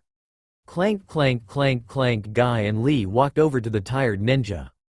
It looks like you two did some heavy sparring in mine and Lee's absence. These new bodies are pretty solid. A young well-muscled man in maybe his mid-30s, reddish-yellow eye grinning over fanged teeth. This one knew how to wield a sword, and use the lightning style, a rouge from Kumoha. How about you, Jezebel? He turned towards his companion. The identified Jezebel, a busty fair-skinned woman wearing some sort of battle kimono, with blue eye and equally blue hair, shook her head. This one will do for now, but her boobs are gonna be a distraction. They're entering E-Cup at the moment, shit. But she seemed to be well versed in ninjutsu and genjutsu. A rouge from Iwa actually. Do you remember the mission, Alistair? Alistair laughed as his honed ears picked up on the sound of a moving caravan near them. Yeah, kill the boy, go to heaven. Haha, that should be a piece of cake, but before that why don't you and I try and see how good our new bodies are? Jezebel grinned and pulled out some senbon. I think that's a good idea for once. 20 minutes later, Alistair was wiping the blood off of his blade, a nifty-looking blade, running about 5 feet, before meeting a white leather-bound handle. It was sharp, if the multitude of dismembered bodies were anything to attest to. He whistled, "Man, this blade is sharp. I'd hate to be on the receiving end of it. How about you, Jezebel?" Jezebel, while licking some blood off her finger, and giggled. "These babies," she cupped her, "aren't gonna be as big a problem as I thought. She's not good up close in a melee, but damn does it feel good to rip these apes apart with my hands. Hey now, no eating the bodies, we want people to find these, spread a little bit of terror." A small rustle from the caravan caught both of their attention. Alistair grinned and held on finger to his mouth. Leaping to his feet, he started sneaking to the caravan, and with a sudden movement he ripped off the sheet. He startled a dark-skinned 8-year-old who started scrambling back. Now, Alistair grinned, showing off all of his canines. "We aren't gonna hurt ya, no, you're gonna tell a story. See, my and my friend here, we're hunting someone, and more people are gonna die until we find them. You tell whoever finds you that this stops when this kid is found." Alistair threw the boy a picture. On it was some kid, maybe a few years older than him, with blonde hair and blue eye. His most distinct feature were 3 whisker marks on the sides of his face. "Who?" He looked up and the scary man and woman were gone. Iruka walked to his house. It was getting late, but there was still things he had to get to prepare for the new school year. Man, the life of a teacher is a lot harder than one would imagine, but it's worth it. He was at the door when he smelled fish. Delicious cooking if his nose was correct, but the only person who should be at High House was Naruto, and it was Naruto. He quickly ran in, kunai at the ready. "Naruto." "What?" Naruto poked his head around the corner, a trail of smoke following him, and the sizzle and pop of a salmon after that. "You're cooking? Wait, you know how to cook?" "I live on my own, and I do eat things other than ramen, it's just cheap and good. I rarely get the opportunity to cook with anything other than egg noodles." "Oh, well that makes sense I guess. Did you run into any trouble on your way here?" Naruto shook his head. "Nah, getting here was fine. Didn't take long until I found your pantry. Wanted to cook something I can actually make to say thank you." Iruka blushed slightly, and laughed, scratching the back of his head. "You didn't have to do that for me, Naruto, especially after the ramen bar, but thank you." "Well, you're letting me spend the night, Iruka-sensei, so I figured it's the least I can do." Iruka chuckled nervously as he held out another scroll. "Actually, this is for you, Naruto. The Hokage and I had an agreement. He's getting you a new house and you're staying here for the time being. I hope you don't mind, but I took the liberty of going to your house, if you'd even want to call it that, and sealed up anything I thought you think is worth keeping." This time Naruto didn't even try to stop the tears as they came to his face. "Iruka-sensei." Iruka smiled brightly. "I am a teacher above all else, Naruto. I philosophize putting your students above all else. And you are never going to achieve your full potential if you're stuck trying to provide for everyday life. There is a catch to this, however." Naruto's eyes narrowed ever so slightly. "And what's that, Iruka-sensei?" Iruka walked over to a stack of books. "I am to catch you up on all of the material and work that the academy has unfortunately neglected you. So when I said if you'd want to pay me back, graduate at the top of your class, well, apparently now you have to." Naruto was speechless, nodding his head. "Yeah, Iruka-sensei, I can do that." "Good, now Naruto, I need you to do me a favor." "Yeah, Iruka-sensei? Go change into those clothes I gave you and give me that horrendous jumpsuit. I plan to burn it to ash, and then burn the ashes." "But Iruka-sensei." "No buts, Naruto, remember what I said about taking things serious. Now's the time to tart. Bathrooms down the hall, 3rd door on the right. Now hurry up, I'll keep your salmon from burning up." He was grumbling as he walked down the hall, but Naruto grabbed the scroll and opened it up and pushed a little chakra into it. The scroll went poof and 5 sealing scrolls popped out, labeled "School Supplies," "Ninja Supplies," "Clothes," "Ninja Clothes," and 1 labeled "Surprise." In order of appearance. Wow, trust the teacher to keep things methodical. Works for me though. He grabbed the 1 marked ninja cloth and brought 3 sets of the same suit, which was a fish net shirt made out of an iron-like tactile, a gray shirt, with dark, pocketed cargo pants, and a black jacket, with the leaf emblem on the right sleeve and the whirlpool emblem on the left sleeve, with darkish gray combat boots. What also came out were a set of kunai and shuriken holsters which he kept strapped to his waist and legs. He reached down and grabbed the scroll marked surprise. Might as well see what this is while I'm at it. What he got was the biggest surprise of all, a shortened katana, just longer than a wakizashi. A navy blue blade met a pure white handle guard before extending to an equally blue handle. The guard was actually the whirlpool symbol, where the black was replaced with white. Wow, now I'm definitely gonna have to learn, maybe even impress B whenever I see him next. Thump, that caught Naruto's attention, because that sounded an awful lot like a body hitting the floor. Sheathing the katana, Naruto brought out a kunai and crouched, peeking his head around the corner. He couldn't see the kitchen or the adjoining dining room, but from what he could see, Iruka was out cold, his feet jut visible leading into the kitchen. Come out Naruto, it is only me. At the sound of Kami's voice Naruto rushed into the room, her form less glowing than the last time he saw her. He immediately got into a bowing position. Kami-sama, rise, young one, I apologize for putting your comrade here to sleep, but I felt what we were discussing should be in private. He will awaken once I live, I assure you. No, it's okay Kami-sama, something tells me Iruka had a long day. You are enjoying your first day being back, I take it? It's all the same, yet so many different things are happening. Like I'm going to be staying with Iruka until the Hokage can get me my own private place. He even got me these cool new clothes. Yes, I would believe so, they look nice on you by the way. I assume you already know about Neji? Yeah, you sent him back in time too, why did you do that? Not that I'm complaining, mind you, it's just I'm curious. He was never supposed to die protecting you and Hinata, that was supposed to be Hizashi. But I digress, I came here for more than to get your opinion, I came here with a warning. A warning? Yes, it seems my brother has let some lower-level demons into this world with the prime objective of hunting you. Why would he do that? He believes, I imagine, that you being here with all of your future memories will make things too easy on you. I cannot kill them, I'm not allowed to be here on this realm. I am only able to talk to you by giving a devout follower a fraction of my power. The best I can do to assure your safety is to warn you. I am still trying to figure out what they look like. I only know he sent two, and what their mission is. Oh great, well I guess I shouldn't have expected things to be this easy. Thank you Kami-sama, for letting me know. Is that all? Yes, I do believe that is all. A word advice before I leave: I recommend training as hard as you can. You will need to be prepared for tough times ahead. Now I must be off, before I depart from this world, there are things I must attend to. Goodbye Naruto Uzumaki Namikaze. And she left, Naruto watching her as she left. The moment she closed the door, Iruka shot up taking a deep breath. Ah, Iruka-sensei, you're up. Naruto? He looked around in confusion. Yes? Is everything alright Iruka-sensei? Sorry, I must have fallen asleep waiting on you. It's been a long day after all. Oh, I see you found the surprise I bought you. Yeah, thanks, but why did you buy the sword?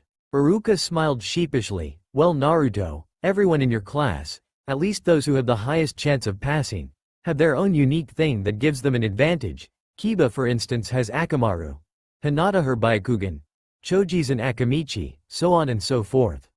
There's only so much your high chakra reserves can do for you, so I thought I would help give you an advantage over them. Well thank you Iruka-sensei, I promise to learn as much as I can. Oh don't worry about that part Naruto. I have a friend who's willing to teach you some techniques on wielding a blade after classes. An old friend who owes me favor really. Now let's not worry about school for the night. We have this lovely salmon you cooked up to eat after all, and it'd be a shame to let it get cold. Naruto nodded and started cutting up the fish, a smile playing on his lips. Naruto, wake up, you'll be late for school. Naruto woke with a start, rolling off of the couch with a loud crash, followed by an equally loud, shit. It was 7 in the morning, and Naruto in his weary state realized he could have been asleep for another 20 minutes at the very least. Maybe 30 if he was feeling brave. But no, he was living with a school teacher for the foreseeable future, and Iruka was gonna make damn well sure Naruto was gonna be on time. And prepared, and made sure he did his homework and studied. Aw shit, what have I got myself into? I am up Iruka-sensei, please just be quiet. Iruka grinned. He had no intention of being a father till later in his life, but he thought this is what one must feel like. Now Naruto, I am going to go take the first shower. If I come back and you have fallen back asleep, I am grabbing a bucket of ice. And I will show no mercy. There's cereal in the cabinet above the fridge, or fruit on the table if you want a light snack. Oh, and good morning. Naruto sat up, his back stretching against the remarkably soft fabric of the couch before standing up. Well, a good night's sleep is better than what I got at my old house, plus I might actually be able to take a warm bath. But before that there's something I need to see if I can do. Naruto stretched his still sleeping muscles, and sat down in a meditative stance, closing his eyes and breathing deep. I should be able to reach my mindscape by meditation. When I was this young, the only time I managed to meet Kurama was when I was knocked unconscious. But that's besides the point, I need to talk to her.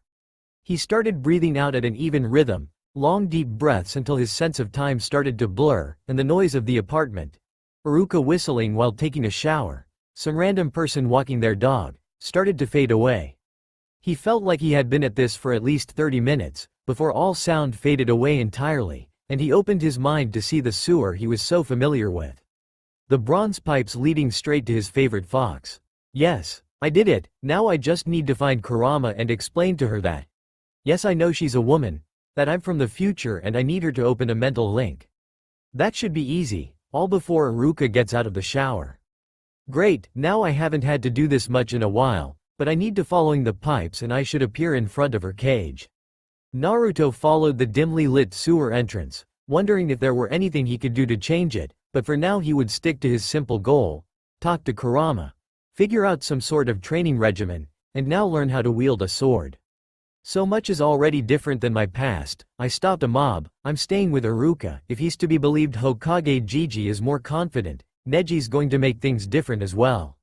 I need to plan, because my future is sure to be different than the one I will be facing, and my knowledge will only get me so far for so long. I have to admit this is exciting. Knowing things, yet not knowing what's going to happen. Is this what it feels like to be Shikamaru? It is good to see you, Kit. Naruto had been so lost in his own thoughts, that he didn't realize that his walking had led him to Kurama's chamber, and past her cage. He would have walked right into her paw had she not called out to him. Oh Kurama, we need to talk. About the mission Kami sent you on. Yes, I am already aware about it. I too was sent back in time. To help guide you, Kit, guide you towards the best path to save as many people as possible. Naruto just blinked at the giant fox. Oh, well, that makes things considerably more easy for me, saves me the confusing argument and debate. Kurama let out a barking laugh. It is good to see you, Kit. I must admit that not feeling the mental link has left me a bit disorientated. So then why haven't you set it up yet? Kurama grimaced, letting a slight bit of chakra leak out, small tendrils of her demonic chakra reaching for Naruto. They got within an inch away from the bars before the seal glowed and they disappeared. Your seal is too strong. Without you willingly calling upon my chakra, I don't have the strength to set it up, and you don't have the control to use it yet. In your past it was the battle of the bridge.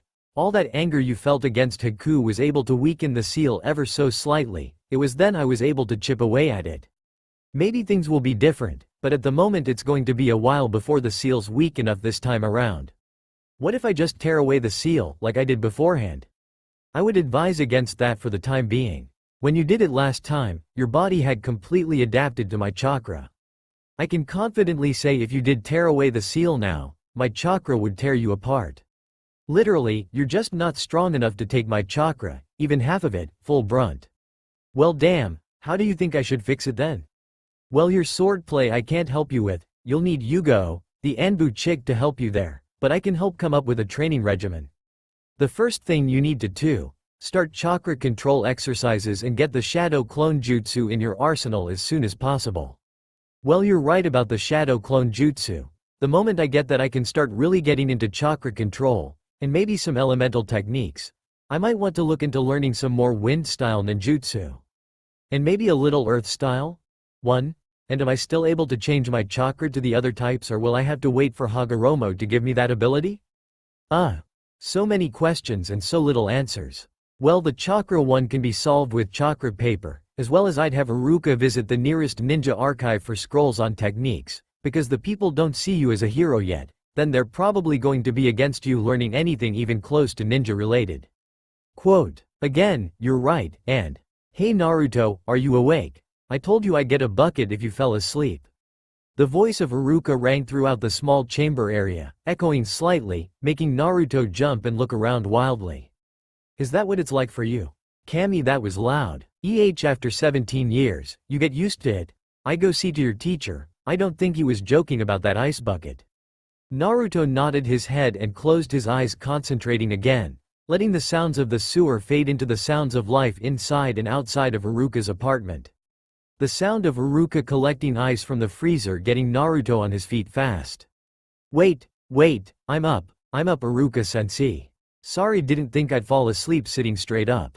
Iruka, who had been bent over, picking up said ice bucket, smiled, and put it down. Good to see you're up, Naruto. Go take a shower before we go to the academy.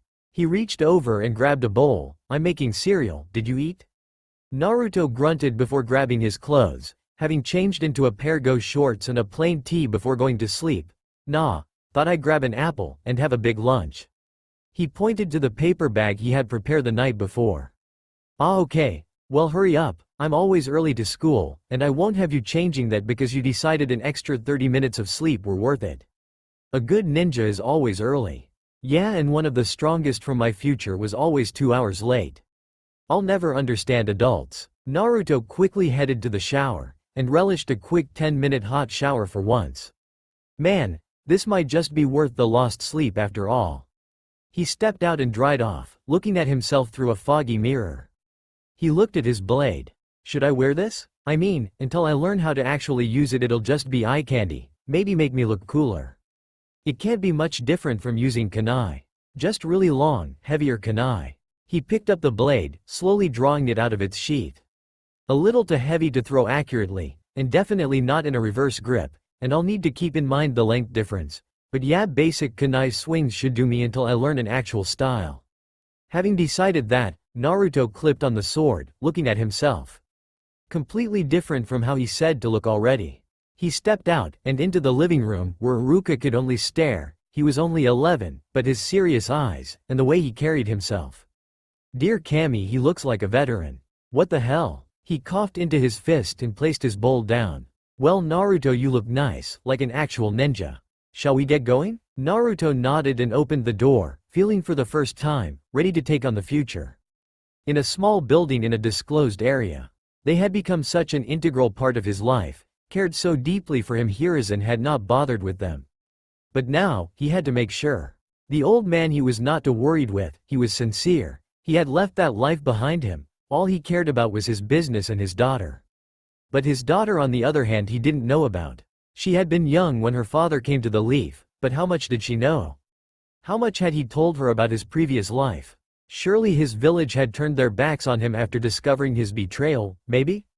Hiruzen just didn't know. Hiruzen walked into the room, Ichiraku staring at the wall opposite to him coldly, a small cardboard box in front of him. Hiruzen had no idea what was in it, but Ichiraku had insisted on bringing it with him. Analyses showed it wasn't any sort of explosive. Do you know why you are here? You learned I used to be a spy for Iwa and you are trying to discern where my loyalties lie. Short and to the point and honest. Oh, that's a rather blunt declaration, Ichiraku-san. You think I've given up that life, so I'm giving you the same courtesy, Hokage-sama, the truth. If you believed otherwise, I would be talking to a trained interrogator instead of you. Here, this will give you everything you need to know. He pushed the box towards Hiruzen, who gingerly opened the lid. Inside was a bunch of portfolios and photos of different politics Hiruzen knew to be in the daimyo's inner circle, and some were high-ranking people on the civilian council. And at the bottom he found an IWA headband next to a ninja identification card. It read, Tukugani Ichiraku, rank, Tokubetsu Junin, specialty, alchemy, medicine and poison. The picture depicted a very serious, a very young Ichiraku wearing the signature Iwa red uniform as well as their flak jacket. The rest of the papers were a list of missions he had gone on, the last one reading. Long-term B-ran infiltration of Konohagakure no Sato. Seeing Hiruzen reading the list, Ichiraku spoke up. My last mission given to me by the Tsuchikage was to infiltrate Konoha and to give him regular reports of high-ranking officials as well as tell him the opinion of the general public. I think he was going to try and start a smear campaign against you, Lord Hokage, and try and lead a revolt. Though I was never told, so that is just my opinion. And did you follow through with those orders? Yes, for a time, Lord Hokage. I decided the best way to do so was by opening a ramen stand and using my father's old recipes. He was famous among old war veterans back in Iwa when I was growing up. I was to maintain my cover at all cost. Then we entered the Third War. By then Ayame's mother was pregnant and I began questioning things. Iwa called on me to try and sabotage Konoha from within. You know, small things to try and disrupt the chain of command. But Shiesa-chan, she found out. I told her the truth. I don't know, that woman had a way with words, and she fully believed that Konoha would win the war. So I ignored my orders. A bridge was blown up thanks to my efforts and the tides of battle began to change. Hiruzen sat back and waited patiently, listening to the old man's story. Ichiraku reached into box and grabbed his old headband, looking at it. After Ayame's mother died during birth, I knew if it ever became public that I was a spy for Iwa, Ayame would be treated like an outcast. The last message I sent to the Tsuchikage was an injured messenger carrying my resignation. The most contact I've had with Iwa since then has been retired veterans who come to visit Konoha. That was my story. Now I'm just Tuchi Ichiraku, owner of Ichiraku's Ramen, father to a wonderful daughter who has no idea the life I used to lead. That is the truth, Lord Hokage. Hiruzen didn't say anything. He stood up, stretched slightly, and walked out, Ichiraku going back to giving the wall a cold stare. Hiruzen walked into an adjoining room, where a two-sided window gave him a perfect view of the room and its occupant. Ibiki was there, looking over several monitors. Well, Ibiki, was he being truthful? Ibiki looked back to Hiruzen before handing him a clipboard. Yes, Hokage-sama, very truthful. Had a look at the box while you were away. Some of the mission details are over 30 years old. Looks like he never did any serious damage to Konoha, but he may have been the cause of death for several ninja during the Second War. All under the Tsuchikage's orders, because it doesn't look like he harbors any animosity towards us. What do you want to do? Well, by rights, we should have him imprisoned, but he gave up his life for his daughter who by all rights is a Konoha citizen. And I believe him when he says she's not part of his old life. Keep up on the other spies, especially those who came in after the Kyuubi attack. For now I'll let him go and keep him under surveillance, see if anything changes. He walked in the room and sat down staring at Ichiraku, who stared right back, not even flinching. I should charge you with treason, espionage, and a whole litany of crimes we think you may have committed during the Second War. But I won't. He looked towards Ibiki and made a motion with his hand, a horizontal slash across his throat, signaling to cut the audio and video feed. You have had a profound impact on Naruto's life, been a positive influence on him when he needed it. For now I am going to allow you to go home, continue your business. You'll be under surveillance, of course, and if anything changes that makes us suspect you're trying to contact you, we will arrest you. Understood? Ichiraku nodded, and grabbed the box, looking into it before sliding it over to Hiruzen. Thank you, Hokage-sama. Please burn this at your earliest convenience. Naruto was unsurprisingly the first one to the classroom, Iruka having gone to some other place to prepare for his first class. Well, this is rather boring. Class doesn't start for another 30 minutes and I don't know when anybody else is supposed to be here. Great, well maybe I can catch up on some sleep. Naruto went over to his desk, taking his blade off of his back, as sitting down the way it was positioned is rather awkward. He laid his head down and closed his eye, breathing deeply. The sounds of teachers and other students ambling their way throughout the halls fading. He remembered this feeling, time slowing down, his heartbeat, his rushing blood, his thoughts going 1,000 miles an hour just seemed to stop. Meditation, the coming to a complete balance inside yourself, concentration, focus and patience. This is what Jiraiya had taught him, what the toads had taught him to gather nature chakra. He hadn't had the chance to meditate since coming back, which really wasn't all that bad. But this feeling? With the war going on he had forgotten what it felt like. It had been too long, and just at the precipice of his senses, almost unnoticeable except for those who knew it was there. Nature chakra, Naruto could feel it surrounding the academy. He dare not attempt to take any in, with his piss-poor control, he'd turn to stone in seconds. No, he was nowhere near strong enough to enter sage mode. Man, I was weak this time around. I mean, how many fights was I in that I relied on Kurama's chakra to win? Without realizing it, Naruto's body followed through with what long years of memories remembered. Sitting cross-legged, his on his knees and his held high, slightly pointing down. This was the scene one Hinata Hyuga walked in one. She was so used to being the first one to class, she almost gave a startled yelp, only stopping herself by bringing her hands to her mouth. Naruto. He looked so much more mature, so much more peaceful, so much more handsome. Hinata's blush came on full force as her fingers started poking each other.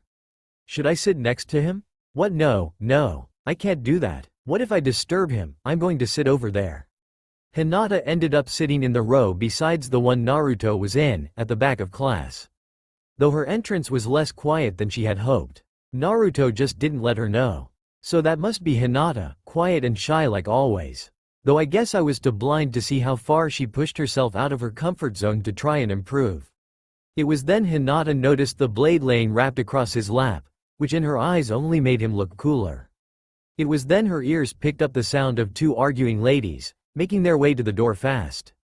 Naruto also noticed his eyes snapped open, examining the room, and when his eyes laid on Hinata's form she had her head buried deep in her hands, though he could still feel the blush radiating off of her. So it was that a certain pink-haired banshee and blonde-haired wonder clashed at the doorway at the exact same time, both proclaiming eternal love for a certain duck-haired boy. Oh, now I remember why all the other reasons why I hated school. The Uchiha fan club, who have a particular hate boner for me because Sasuke's hate boner for me means he gives me more attention than them. Behind the two girls was the loud boasting form of Kiba talking to the ever-passive Shino, as well as Choji, Shikamaru, and the rest of the civilian portion of the class. Most of them took their seats, but it was Sasuke who noticed Naruto first. What's with the new clothes, Dobi? Finally pick up a sense of fashion and ditch the orange?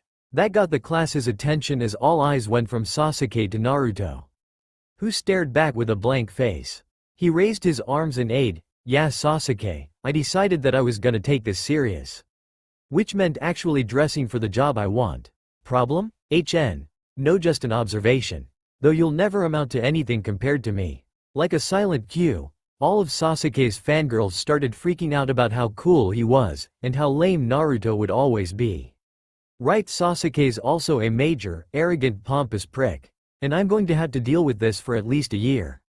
At least until he tries to go to Orochimaru. IIITH think you PR pretty cool NN Naruto-kun. It was said so quietly, almost inaudible, but Naruto's refined hearing picked it up. His eyes cut to Hinata, who was still blushing, but he knew her voice. Keep talking tough, Sasuke, I actually trained during the break. You'll see how much stronger I've gotten during the afternoon sparring session. The whole class broke out into UHS and AHHSS at Naruto's declaration, which in the classroom was basically like declaring war. Everyone knew that Naruto and Sasuke had somewhat of a rivalry going on, though no one knew why Sasuke was so fixated on Naruto. Alright kids, return to your seats. Iruka walked in, with a new instructor behind him, thought Naruto knew him as Mizuki. He was a stranger to the rest of the class. He entered the class and gave it a once-over, stopping on Naruto and scowling for a brief second. Naruto caught his look, and simply winked at Mizuki. This is Mizuki class, he will be my assistant and your taijutsu teacher for your final year here. Now I know that you all had fun over your break, but I must see who remembers what from last year, Mizuki if you will. Mizuki handed out pieces of paper to the students, a small test the class realized with many complaints and groans. And as he passed, Naruto saw the sly smirk Mizuki tried to hide as he handed Naruto the test. Naruto immediately saw the reason. The questions on his test were not anything a chunin could answer, let alone an academy student. Naruto could answer these questions no problem, but that's because he literally had future knowledge. Without saying anything, Naruto picked up his pencil and answered the questions in record time. Mizuki scowling as he saw the blank expression the demon brat was wearing. Don't tell me the fox knows the answers. He scowled deeply, glaring at the blonde. Is everything alright, Mizuki-san? Mizuki turned towards Iruka, and smiled. Yeah, everything's fine, Iruka. Say, how about you start prepping for today's lesson while I grade the class's answers, huh? Split the work? Iruka nodded his head. Oh, thanks, Mizuki-san. That would be a big help. Hey, what are assistants for, right? Iruka turned around and started writing on the board behind him. Hey Iruka-sensei, I have a question? Without turning around, Iruka replied, now Naruto. Any questions will be answered after the allotted time is up, okay? But Iruka-sensei, when did we go over Sojoro Akimichi's revolt during the Second Ninja War? And how Izama Muchiri thwarted his plan with a senbon? At the Iruka stopped, in fact most of the class stopped, he turned around confused. What are you talking about, Naruto? You were supposed to learn that during this year's course. Mizuki paled ever so slightly. Since when did the Kyuubi brat complain about his test? He had never done that before according to Iruka's past assistants. I'll check it out, Iruka continued, please. Iruka narrowed his eyes before stepping back. And the other instructors are going to try like hell to make sure that doesn't happen. Naruto's words from yesterday came back to Iruka and his eyes darted over to Mizuki for half a second. It's alright Mizuki, I'm finished anyways. Naruto, come here, let me see your test. Naruto quickly stood up, making sure his blade stayed hidden out of sight. He was saving that as a special surprise for sparring. He quickly made his way to the front. Handing his paper to Iruka, Naruto just kinda stood there awkwardly. Mizuki-san, it seems you handed Naruto the graduation test instead of the one he was meant to have. How strange, how did it end up there? Mizuki laughed nervously, must have been an accident. I am sorry Iruka-san, Naruto-san, it won't happen again. Inwardly Mizuki was cursing the both of them. Damn him, making me apologize to the demon of all things. Iruka laughed, it's fine as long as it doesn't happen anymore. Take your seat Naruto, and bring this with you. Handing Naruto the actual test he was meant to take, Iruka looked towards Mizuki with a forced smile. You know Mizuki-san, I don't want to doubt your ability as a teacher, but I think I will grade the test while you're out making sure what the kids remember from their previous taijutsu instructor last year. Mizuki nodded his head slowly, a pained look on his face. Yes Iruka-san. 30 more minutes passed before Iruka went around and collected the paper. Alright class, there's going to be a small break while I collect my notes. Take 10 minutes to stretch and whatnot while I finish, okay? Naruto looked over to Hinata and said, Pissed Hinata? Hinata meeped before looking over to the blonde of her dreams. He's actually talking to me. What do I do? Okay Hinata, calm yourself. You can do this, don't sound stupid. Why yes Naruto-kun? Damn my stutter. I'm going to take a quick nap. Do you think you could wake me up when Iruka starts class again? Oh, of course Naruto-kun. You can count on me. Naruto smiled brightly, which sent Hinata's blush over the edge. Thanks Hinata, you're a good friend. He then laid his head down, and to the rest of the world, within seconds was asleep. Hinata's fingers started waging war against each other. He called me his friend, yes. Naruto was going deep within himself, towards his mind. He needed to talk to Kurama. He needed advice. He needed to get away from this world and go within. Much like earlier, the sounds of talking students started to fade. Time seemed to distort and bend, and Naruto found himself in a place between the two. He opened his eyes and found he wasn't in the sewer of his mind, nor was he in the academy classroom. He found himself staring at a desolate plain, and in front of him it looked like 3 wars had been waged at once. All around him lay thousands of dead bodies. What? This is my own personal world. The place people go when they call upon my power, and sell their souls to gain my aid. Naruto spun around to come face to face with the Shinigami, in his true form, the purple Oni with the white robes and horns. Shinigami-sama, to what do I owe the pleasure? I assume my sister has already found a way to warn you of the 2 demons I sent here? Yes she did. Why did you do that? At first I thought to give you a challenge, but that is not the real reason, let me explain. Time is a series of cause and effects. With you back and changing things, there will be new causes and therefore new effects. Still with me? Surprisingly Naruto nodded. He may not be the smartest person, but he certainly wasn't as stupid as most people thought he was. Time itself is a fickle mistress. To put it another way, imagine time is like a river, it flows in one direction. What you are trying to do is divert that river, change its course, and time won't allow that. It will try as hard as it can to maintain its course. So what you're saying is if I'm not strong enough, then the same things are going to happen again despite how hard I try. You catch on fast, boy, good. Yes, for instance, say you wanted to save Asumaseru Tobi who was killed while you were away. He fought the undead duo Kakuzu and Hidan. So you take away Kakuzu and Hidan and he dies fighting some bandits trying to save his students. He still dies. What I'm trying to say is that if you aren't strong enough to beat these demons when they find you, Then you will be nowhere near strong enough to change the course of time. Naruto looked at the ground deep in thought. If that's the case, then why bother if I can't save everyone? I need to be watching all of them at once. That's the point, boy. You're trying to be a guardian to a people who A. Don't want your protection, or B. Don't think they need it. You won't be able to save everybody, because in war there are always casualties. There will always be death, me. Then might I ask a favor, Shinigami-sama? What would you ask of me, boy? When I was conquered Kurama's chakra, and pulled him out of his hate, my mother helped me. She showed me the Uzumaki Gek Genkei. Pure chakra manipulation. I want you to unlock it within me. Oh, you realized it was not chains but chakra manipulation? Fine, he snapped his fingers. Done, boy. Now I must be going things to do. Wait, how do I use it? I will let you figure that one out, boy. But here's a hint, your Rasengan.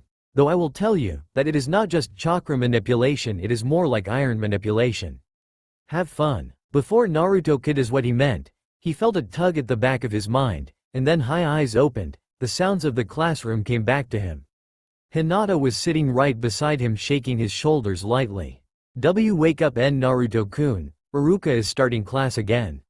Naruto looked forward as Iruka entered the classroom, then he stared back at Hinata and smiled. Thanks again, Hinata. I owe you. To make things even more interesting, Hinata had actually made the decision to remain seated for the duration of the class, silently taking notes and taking sneak peeks at Naruto whenever she was sure he was too busy taking notes, which was a big surprise since when did he take notes? Naruto, for his part, having been quiet, a bit more mature this time around, decided to wait patiently for this portion of class to end. From 8 to 10 was Iruka's portion, where the class learned all manner of history, math, science, important figures throughout history and current village leaders. From 10 to 10:30 was a lunch break, and then from 10:30 to 11:30 was ninja hour, where they would go over the basics of chakra control, taijutsu and low-level ninjutsu, and then from 11:30 to 12 was sparring. Plain, boring and uneventfully dull were the words Naruto would use to describe school life. That's what it had been when he went, and he honestly didn't know why he expected the second time through to be any different. This was so boring. Then the clock struck 10 and Naruto's head perked up slightly. Iruka was just finishing up a lecture about notable coups that had taken place throughout the history of the Leaf. Yeah, and none here know that the Leaf's biggest coup was stopped by its worst villain. Alright class, go ahead and eat your lunch and be at the training grounds before lunch ends, got that? He gave a pointed stare at Kiba and Naruto.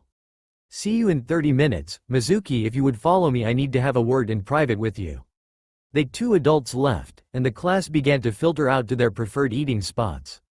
Naruto, for his part, always ate in the classroom, which was mostly deserted within a few minutes.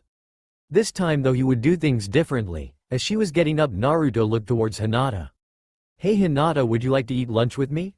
To Hinata the whole world seemed to stop and just disappear. Here she was, having finally managed to sit next to the guy of her dreams, and now he was asking her to eat lunch with her. He wants me to eat with him. Oh, my cameo, my cameo, my cameo, my cameo, my thump, and she's out like a light. Wow, was this really how much I could influence her back then? His mind went to her Chunin fight with Neji. I guess I have had a profound impact on her. And now I have to wake her up. What to do? Oh, I have an idea. By now the entire classroom was empty save for one blonde and a blue-haired girl. Naruto went forward a couple of rows and said in a voice several pitches different than his own, "Did you hear?" Naruto asked Sakura out on a date and she said yes. They're on their way to Ichiraku's right now. Like a switch, Hinata was sitting up, a fire in her eyes. Red rum, red rum. She was looking around wildly before Naruto walked up holding his lunch bag. Hey Hinata, you're awake. You gave me quite the fright. I was just about to go get one of the teachers. Are you feeling alright? Naruto had crouched down to get a closer look at Hinata, whose face got redder the closer he got. She quickly backpedaled away, trying to get her heart to slow down, and her face under control. No, it's okay Naruto-kun. I'm fine really. Naruto smirked. Okay then Hinata. If you can tell me something about yourself without stuttering, I'll believe you. Oh Kami, he probably thinks the stutter is annoying. But it's not like I can help it. Hinata took a deep breath and steeled herself. I have a younger sister named Hanabi. I did it. Naruto nodded his head. Nice, I don't have any family. What's it like to be an older sibling? Hinata smiled and looked at the ground. Well, fulfilling, I guess? Hanabi is so young and doesn't understand the world, but because my clan thinks I'm weak they've been grooming her to be clan heir for a while. But she's so young and impressionable. I don't often get to act like the older sister I ought to be. She's so mature. Not one stutter. Naruto was impressed.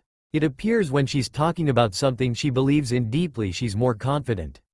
Let's keep this going. What do you mean your clan thinks you're weak? Don't they know you're like the top female of your class? It was true. Even though Sakura had the slight edge when it came to book smarts, she didn't hold a candle to Hinata on the battlefield. I'm a very meek person, I guess. I don't have a lot of self-confidence. Every time I feel like the spotlight's on me I freeze up. Hinata shook her head. That's why my clan thinks I'm weak. Because I don't act all hot-headed like Sasuke does. Naruto shook his head. It's a damn shame is what that is. The Hyuga clan have the Byakugan said to let them see everything. Yet they can't even see how awesome you are, Hinata. Hinata's blush came back full force, even redder at the compliment. Thank you Naruto K-kun. And with her blush comes her stutter. Though I have to admit it's kind of cute. Ring ring ring. Oh, looks like we need to get to the sparring grounds, but let's do this again, huh? Tell me Mizuki, what do you think of Naruto Uzumaki? What about him? Mizuki was barely able to hold in his disgust. Of course he hated that thing. His whole purpose of joining the academy had been to make sure it never passed. The fact some greedy rich guy was willing to pay him for it only added money to an already great deal. Most in the village see Naruto as the fox, and I wanted to know where you stood. Because in my classroom his isn't a boy, he isn't some great fox demon, he is my student, and as a teacher it is my duty to make sure he reaches his full potential. I see him for the young child he is. But what about you? Mizuki laughed good-heartedly. Look Iruka, if this is about his test I'm sorry, it was an honest accident.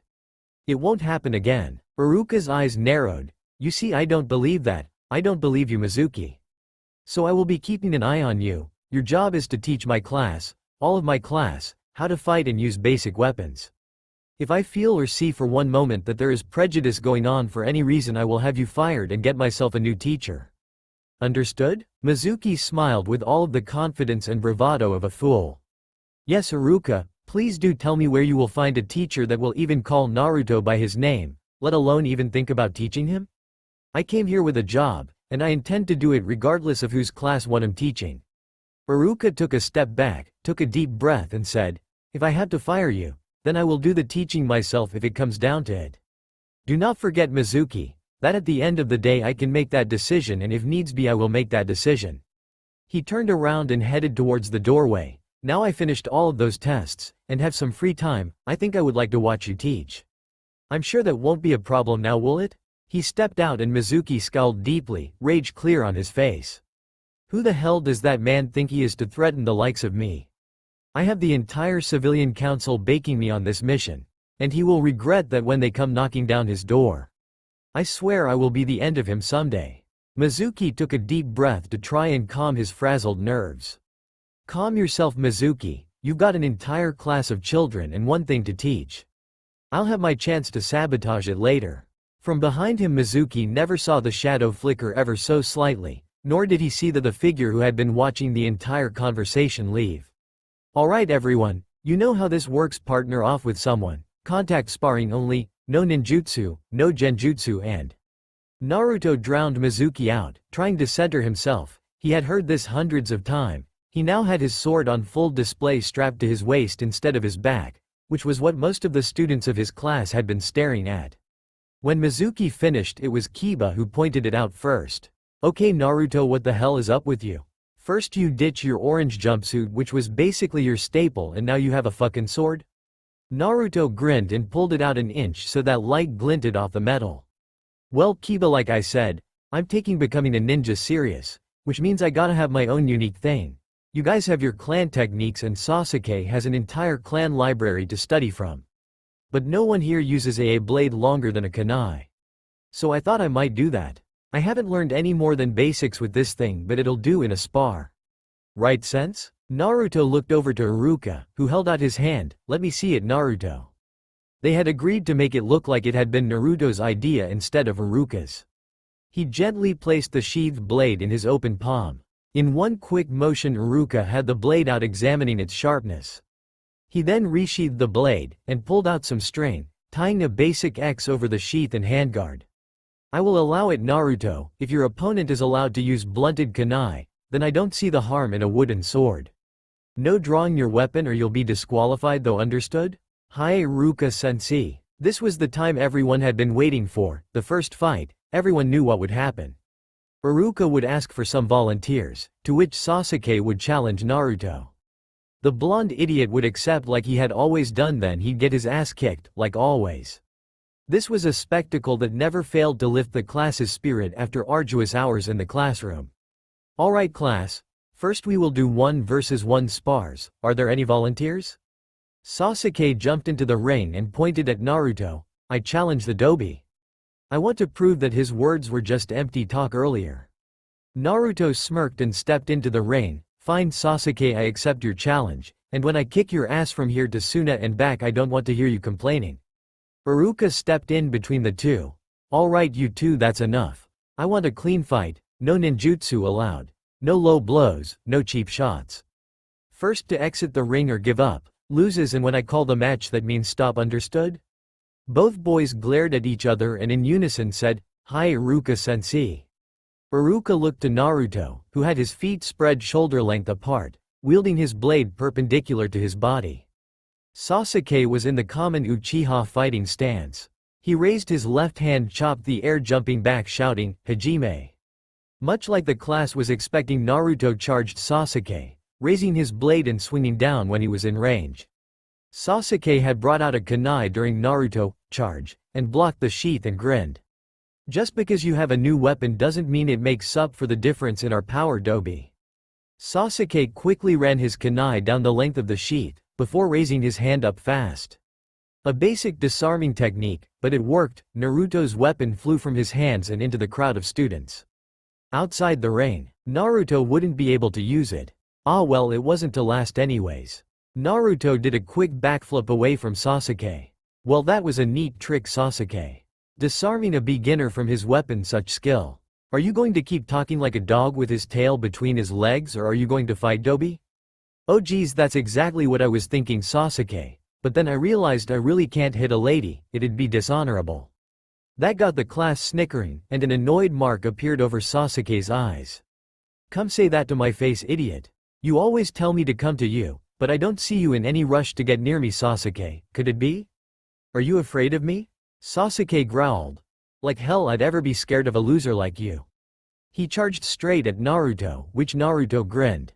Temper Sasuke, such things make you predictable. Within a second Sasuke was in front of Naruto, swinging wildly, left jab, feint right, kick to the abdomen. It was then Naruto realized something. Whenever he had fought Sasuke in the academy he could never read him, which made fighting him impossible. But now that he had the mind of a mature 17-year-old ninja that had literally fought gods, Sasuke was almost as slow as a turtle. Naruto was ducking and weaving and rolling out of the way. Much to the class' surprise, the only strategy Naruto had ever employed was to take the hits and try and outlast his opponents. Wear down their stamina, and take them down when they were too tired to defend themselves. But this? Actively trying not to get hit? Showing some skill. He must have done some real intensive training over the summer. This was said by Shikamaru as Naruto caught one of Sasuke's fists and returned fire with a sweeping kick. So Sasuke, believe me now when I say that I am nothing like I was last year? I will admit you are slightly better, but that's all, you're still a clanless loser. No Sasuke, I have a surname, I'm an Uzumaki. Probably the last Uzumaki alive, just as you are the last Uchiha. That's different, Naruto. Sasuke threw a couple of practice shuriken in an attempt to catch Naruto off guard, to get close. It didn't work. Naruto easily sidestepped the kunai and ducked under Sasuke's flurry of blows, using a strong palm thrust to push him back. You're right, it took villages combining their armies to kill my clan, whereas it took one man to do in yours. The entire class went deathly quiet as Naruto said that. Even the bugs stopped buzzing. You could have cut the tension and silence with a rusty butter knife. How dare you? Sasuke had given any form or grace, Rage had completely taken over his form. He charged Naruto, fully intent to beat the blonde idiot to death. He thought he knew Sasuke's pain? He didn't know what it was like to have everything, then it be taken away in one moment. He didn't know what it was like to sit up late at night thinking about nothing but pure murder of your older sibling. He would teach the blonde the meaning of suffering for that remaker rules and laws be damned. He was Sasuke Uchiha, the last loyal Uchiha of the Leaf Village. The council bowed down and kiss his ass if it meant keeping the Sharingan in the village. They wouldn't care about some poor orphan. Those were Sasuke's thoughts as he pulled out a real kunai, not the blunted pieces of shit they were supposed to have. No, this one was pointed and sharp, and kill-worthy. Naruto learned this the hard way as he went to block one strike and ended up with a nasty-looking cut on his right forearm. Iruka decided at that point he would step in, but then he saw the look in Naruto's eyes.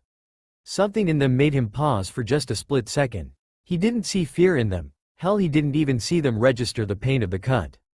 He saw sadness as Naruto gazed upon Sasuke's huffing form. Then behind that he saw the determination.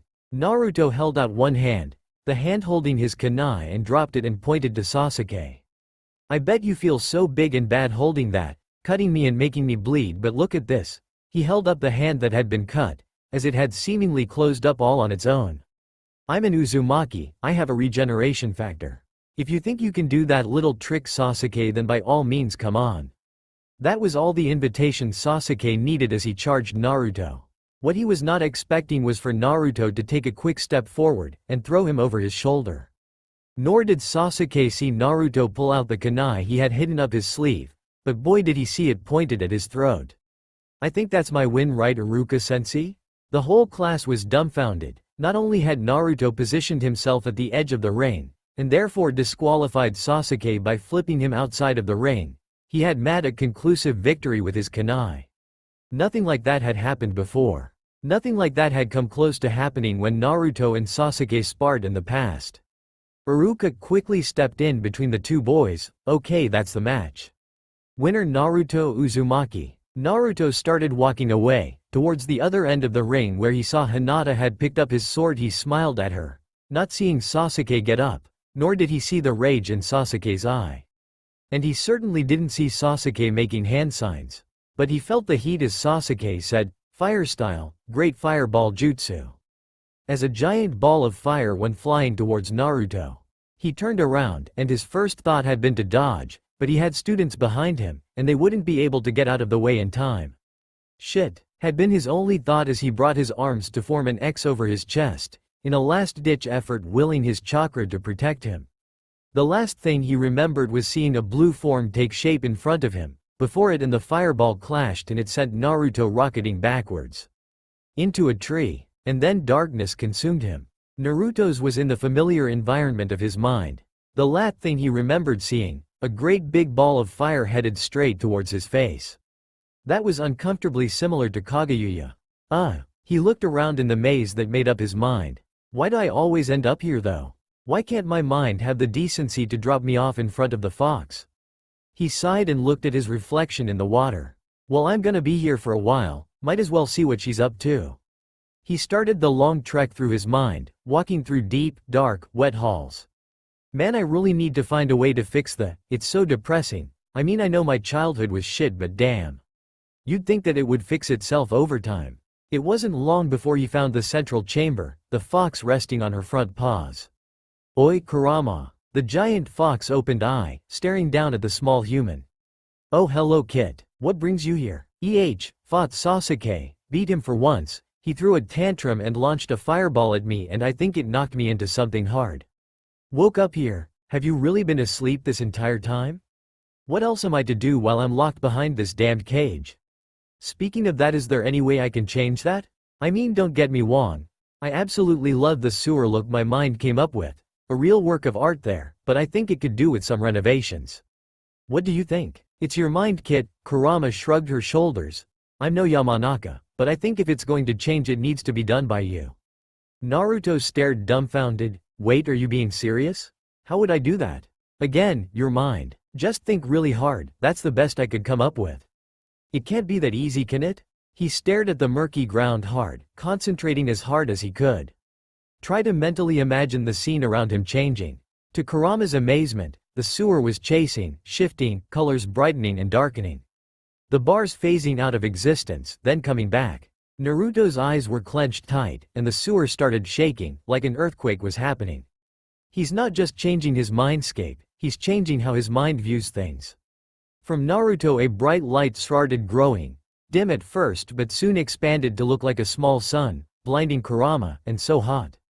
Kurama was naturally attuned to fire, but this was different, like something was trying to burn her soul. When the light finally went away, Kurama realized she was the size of a large bear, but that wasn't the biggest surprise. The sewer was gone. Naruto opened his eyes and grinned, "Ha!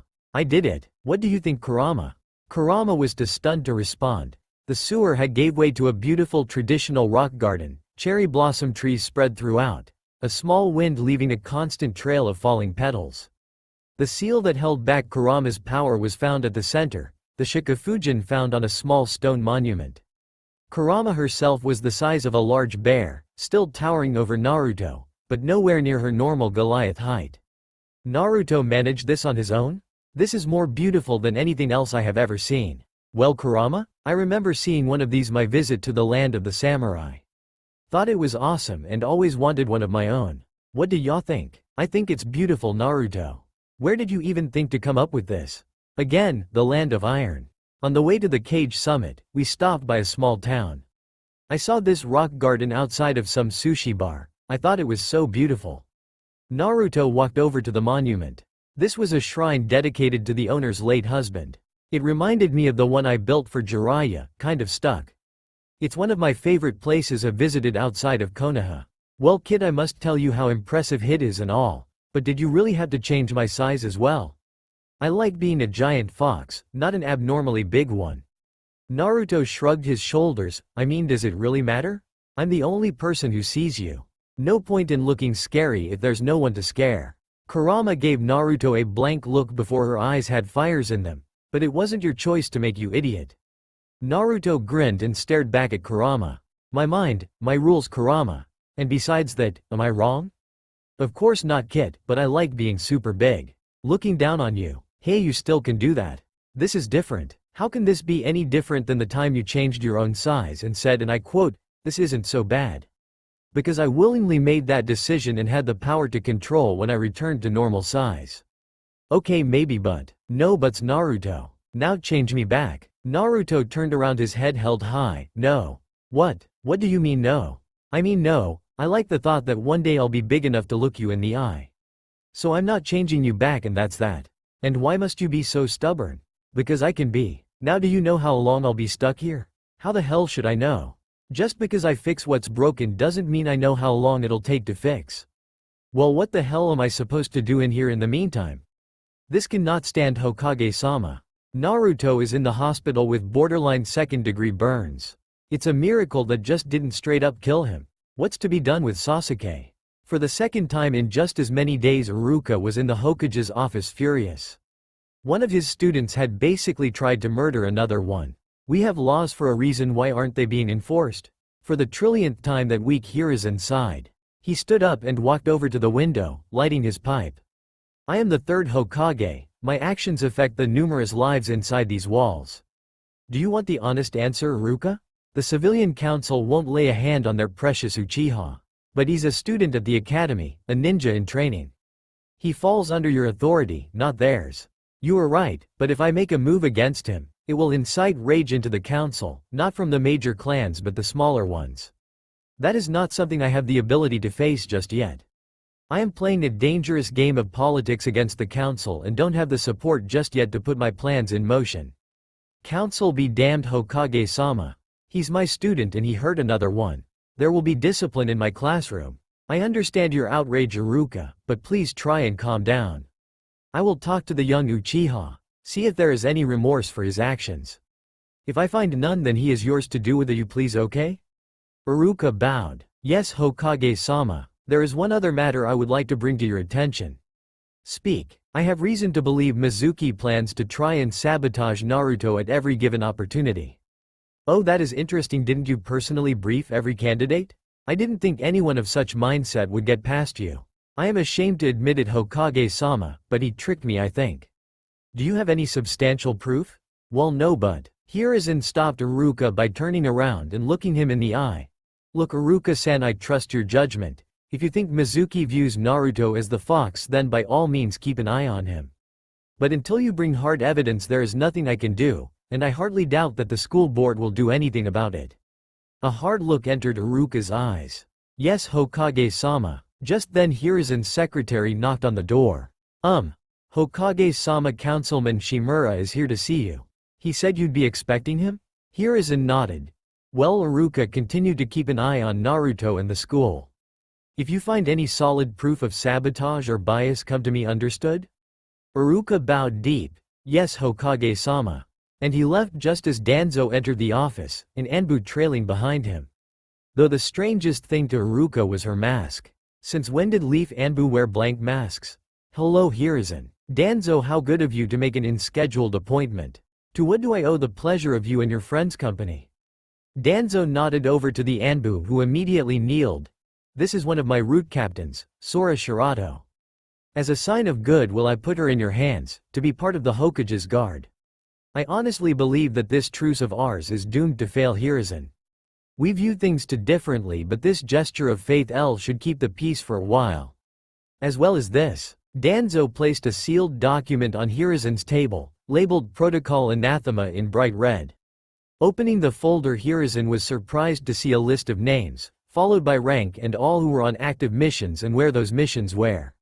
A full data book on some of Danzo's operations. He wasn't foolish enough to believe Danzo would honestly hand him that much ammunition. I must say, Danzo, I wasn't expecting to see this much information on you operations. Though I am pleasantly surprised by it. You thought I would back down on my end of the agreement? Hiruzen shook his head, and pulled out a flask of sake and 2 saucers. No, Danzo, I expected a little bit, just not this much. He poured some sake into the saucers and passed one over to where Danzo was sitting. He raised his up and said, to yesterday's enemies and today's friends.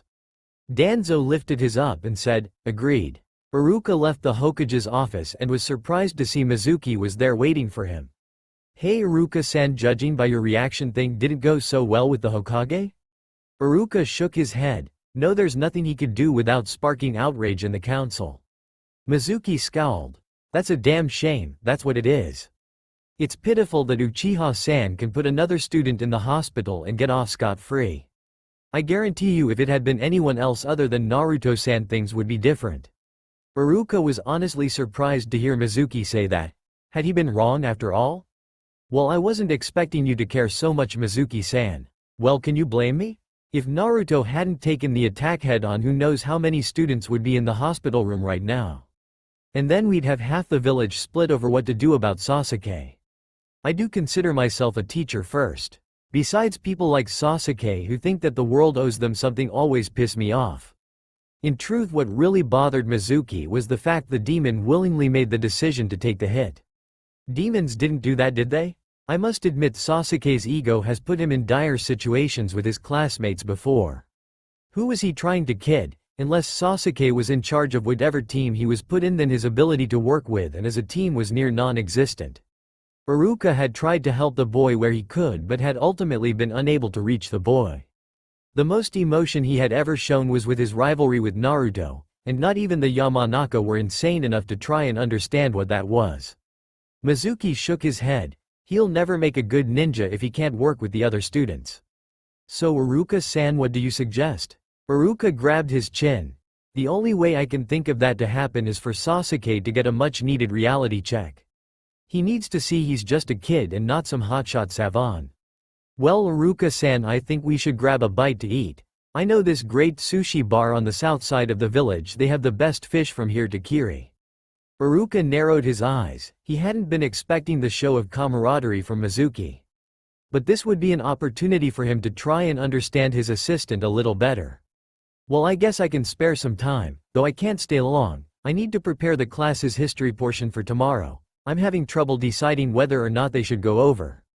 From there to the south side of town, the two teachers talked about possible lectures or improvements to the training, and soon enough Iruka seemed to forego mistrust to likable banter. Then the conversation turned towards a certain blonde in the class. I really don't think starting with that coup is a good way to start the one-time alliance Iwa and Konoha took against Suna. Mizuki looked towards Iruka aghast. What are you talking about? It's the perfect way to do it. It's that coup that would lead to the peace we have today being possible in the first place. Plus it was all the mistrust from that mission that would lead to Iwa and Konoha being enemies in the last war. Iruka grabbed his chin in thought. You may be right, Mizuki, but remembered even before then, one village was accusing the other for espionage, assassination. There was mistrust and hate all throughout that little battle. The alliance lasted for a week before our forces were fighting together. It took Hokage-sama and Tsuchikage-sama working together to stop it from turning into a three-way war. Hell, even with the two Kage, it only lasted for another week. Mizuki put high hand up. I know, that's when we made peace with Suna to make Iwa back off and prevent another war. Though that backfired horrible. You really know you're tough, Mizuki. Mizuki grinned. Well, I didn't become a teacher for the pay, you know? Besides, you remember our academy days. Even though I was technically the top academic student in the class, one was always right behind you. You were just too worried about the next stupid stunt you would pull. Iruka sighed and leaned back in his seat. Yeah, I guess. I see a lot of my younger self in Naruto. Mizuki leaned in and whispered, so you really don't see him as the fox? Without a second thought, Iruka shook his head. Of course not. If he was the fox, I believe he would try and be discreet about himself. Instead, you have a loud-mouthed braggart who pulls pranks because it's the only way he can get people to even acknowledge his existence. Why? I already asked you? Were you lying? Mizuki looked away. Well, I'll admit it, yeah, I was. I saw the fox, and I still do. Mizuki trailed off and Iruka looked at him warily. I feel a but is coming, Mizuki-san. Yeah, but what he did today. He took Sasuke's attack, but demons would have jumped out of the way, right? I don't know what to think, you know. You hear something about someone for so long and that's what you believe. Well, Mizuki, let me tell you a story that happened over summer. Up until last year's term, I was indifferent about Naruto. I believed he was the fox too, but during the summer before last year I was in a small town near the border, Chiaki town. A Suna nin had gone rouge and was holding hostages, an unnamed ninja, and I had to work together to save everyone. Turns out we had many of the same interests. Okay, and how does this have to do with Nort? Let me finish. As it turns out, that man was a former Iwa veteran. I learned not to listen to others, and I told him almost the same thing you told me when I learned that. Let me tell you what he told me. Step away from other people and their opinions and form your own. Talk to Naruto and make your own thoughts of him. I don't know, Iruka. Even you must some things against him? Iruka smiled. My only problem with Naruto is the same one I have with my entire class. One you'll soon have if you're a true teacher, and one every teacher has. He doesn't strive to reach his full potential. He wants to get strong, but because he believes there's no one he can go to get that help, he sticks with a screwed-up regimen. Really, that's it? He shrugged his shoulders. Other than that, Naruto's just a kid who thinks he's alone in this world. Most of his current faults he will grow out of with time and maturity. Iruka downed the last bit of his drink and stood up. Look, Mizuki, I won't fault you for how you thought of Naruto, but spend some time thinking about it, okay? If you feel like you can't be an unbiased teacher tomorrow, don't come in. With that he walked out, leaving Mizuki to his own thoughts. So Danzo, before you leave, let's you and I discuss business. What would you have, Hiruzen? I'm a busy man, though I may not look it. I read here you have a few assets in Iwa, is that correct? I have 3, 1 Junin, 1 construction worker and 1 medic nin. Why? I assume you are already aware of the ramen shop owner, Ichiraku? I learned of him a long time ago, and identified him as a non-threat. The man hasn't been a ninja in some time, let alone use chakra. He's retired. Did you validate the claims of him being a spy? Of course, what do you take me for a fool? Never, my friend. I want your people to dig into whatever they can find, see if he's truly inactive as a spy or not. I was made aware that you'd already interrogated him, Hiruzen. Did you not believe him? No, but you should know as well as I, that the only true retirement for spies is death. Very few actually manage to cut ties and quit. I want to know if he still has a way to contact and give him orders. Work under the assumption that he's still a spy, and I want one of your ninja to become a regular at his store. Keep an eye on him. Danzo got up, dusting himself off, the half-empty bottle of sake all but forgotten at the moment. Before I leave, may I ask why my ninja, Hiruzen? Hiruzen gave a very political smile. You know why, Danzo? I can disavow the actions made by root ninja who shouldn't be operating in the first place. But also you like to keep your ninja out of sight. Only you really know who's part of the program. Ichiraku's ramen has become a favorite of sorts for my ninja. Too much a chance he'll notice someone watching him directly. He already knows I have a ninja watching the place. I don't think he'll expect this though. Danzo nodded, saying as he reached the door, understandable, Hiruzen, I would do the same thing actually. Which is why I'm surprised to be hearing you say it. You'll be getting the same reports I do. He opened the door and headed out, leaving behind his Nina who had been bowed the entire time. Rise, Shirato-san, owl. An owl-masked Anbu flickered into position. Yes, Hokage-sama. Hiruzen looked to Owl and smiled. Please integrate Mrs. Shirato into my personal guard, and have Coyote go home on paid leave for the time. Yes, Hokage-sama, but if I may, I don't like this. I understand, Owl, but trust me. Teach her all the things she'll need to know and get her a proper Anbu mask. I think Sparrow will do. That will be your call sign from now on, understood? She nodded. Hi, Hokage-sama. Hiruzen nodded to Owl. Take her to get properly outfitted, and have her go a psyche evaluation. No hard feelings, I hope, but I need to make sure I have your loyalties when on a mission. I don't want Danzo's programming to override my commands. Shirato got up from her bow. Hi, Hokage-sama. Okay, blue blood, follow me. As they left, Hiruzen turned his chair around to stare at the faces of the past Hokage. Am I doing the right thing, Tobamura-sama? You would never approve, but it's for the interest of the leaf that I do everything possible while I sit in this chair. The next Hokage may not have the same strength as me. He stared hard, hoping that those inanimate objects would somehow give a sign to his prayers. All he got was a small gust of wind that suspiciously lifted the end of the fourth picture, slightly revealing the safe Hiruzen had hidden behind it. What, no? He's not ready to face your enemies just yet, Minato-san. Though he does deserve to know the full truth, but not yet. When's ready and strong enough, I will personally show him to your estate. He let out a long breath and started taking a puff off of the pipe. Smoking will kill you one day, old man. A deep voice, one he hadn't heard in a long time, forced Hiruzen to snap around. There in his office was Jiraiya of the Sannin. Jiraiya, boy, what brings you here in my office? Your next report isn't due for another 2 weeks, let alone the next face-to-face visit. It was Jiraiya's serious face that gave it away. He wasn't here on business, certainly not pleasure. No, he was pissed off about something. You're working with Danzo. Not a question, but a statement he knew. So that's why he was mad. Yes, Jiraiya, I am. His root Anbu make for an effective tool. I take it you disagree? He wasn't surprised Jiraiya found out so soon. Hiruzen had been expecting this for some time. Of course I fucking disagree, Sarutobi-sensei. How long have the two of you been enemies? And for no reason all of a sudden you're friends? Well, Jiraiya, friends is a bit too strong a word, more like allies at the moment. I fully expect Danzo to betray me the moment it suits his purposes. However, I am the Sandaime Hokage, and I have let my village go astray for too long. I will do what it takes to get control of my village and do what is right for my people. What is best for my ninja?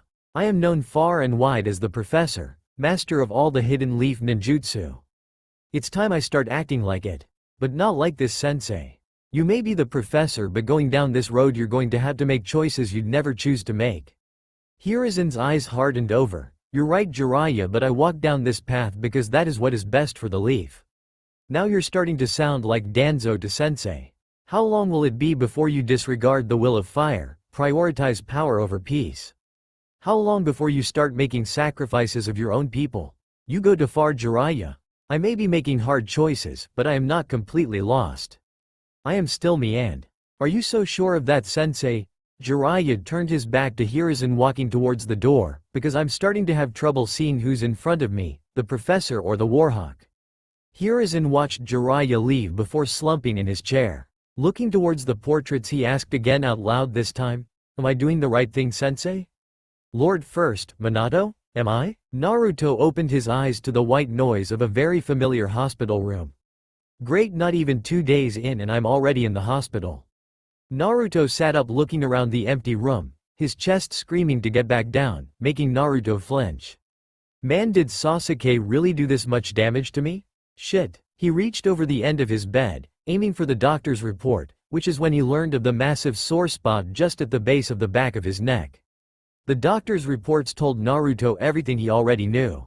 So it's only been a couple of hours, huh? That'd explain why I still hurt though.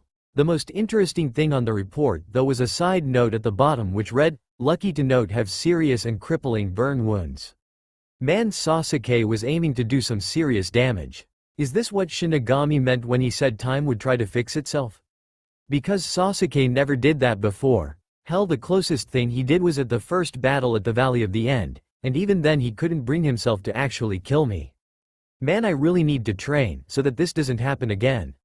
Also, I'm really going to have to thank Kurama for healing the burn damage first. Normally she'd treat the other injuries before healing my skin. Naruto stood up against the judgment of his body, making him flinch. He really did a number on me though. I need to start some endurance training. Well, first I need to learn how to use this body, because my mind keep trying to make it use moves it doesn't know yet. Man, the back to the past stuff is super hard. Naruto headed over to the window, stopping for a brief second to look at the golden-colored sky as the sun was just starting to set. Hey, was that Iruka walking down the street with Mizuki? It's not like I ever knew much about Iruka's personal life. He'll learn eventually the person he really is. I just hope this time I can stop Iruka from being injured. Well, here goes nothing. He leapt out the window and onto the roof of a nearby shop a couple stories down. He had places to be, to train at where he wouldn't be interrupted. But first he needed some books. The library should still be open. Skip. Naruto grinned as he exited the library. He had never actually had any interest in going there before. The fact the lady who owned the shop absolutely hated Naruto didn't help. But a quick application of a hinge jutsu, some kashi, borrowed off of Iruka, and Naruto had a scroll detailing the basics of wind, earth and water style ninjutsu, as well as a basic defensive sword style. While Naruto's chakra nature hadn't been aligned to water style, he happened to know that after earth style the easiest element for him to learn to use was water. Putting the scrolls in the empty storage scroll he had kept, Naruto started wailing in the direction of Iruka's house. Training would have to wait. His body was in no condition to train. He'd only hurt himself worse. Though he did keep out the Kenjutsu scroll. It was known as the tortoise style, keeping a short to medium-length blade close to the body to deflect all attacks and then counter when the opponent left themselves open. Very basic and easy to overcome if one were fast enough or strong enough to overpower the user. But Kakashi had told Naruto that Danzo's root Enbu used a modified version of this style, and Naruto had seen firsthand how deadly Sai was when he used his blade. The katas were indeed very basic. It was more about timing when to dodge, when to deflect and when to counter-attack. It even went over some more advanced techniques. And if I incorporate Dad's flash step, then I can easily keep up with faster opponents. So really, using this style, all I have to worry about are people who are physically stronger than myself. Use some clones as a diversion cannon fodder. Yes, this has potential. And thud. Naruto was so caught up in his thoughts he hadn't seen the other person walking down the street caught up in her thought on the way to the hospital, to see her friend. They collided head-on, and both fell to the ground. Oh, I'm so sorry. Hinata? Naruto-kun? She was genuinely surprised to see the blonde out and about, and reading. He should still be unconscious, but no, here he was, having apparently been to a scroll sutra or maybe library, actually getting into knowledge. Oh my, I'm sorry Naruto-kun. Naruto got up quickly and held out his hand to Hinata. No, Hinata, it's my fault, I'm sorry. Here, let me help you up. He swiftly grabbed Hinata's hand, bringing her to her feet.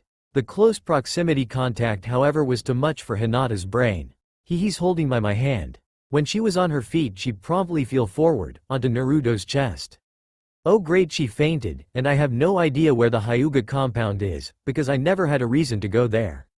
Great, well, might as well bring her with me. He picked up Hinata bridal style. He was lucky the street he was walking wasn't occupied at the moment. Kami only knows what number of rumors would have started.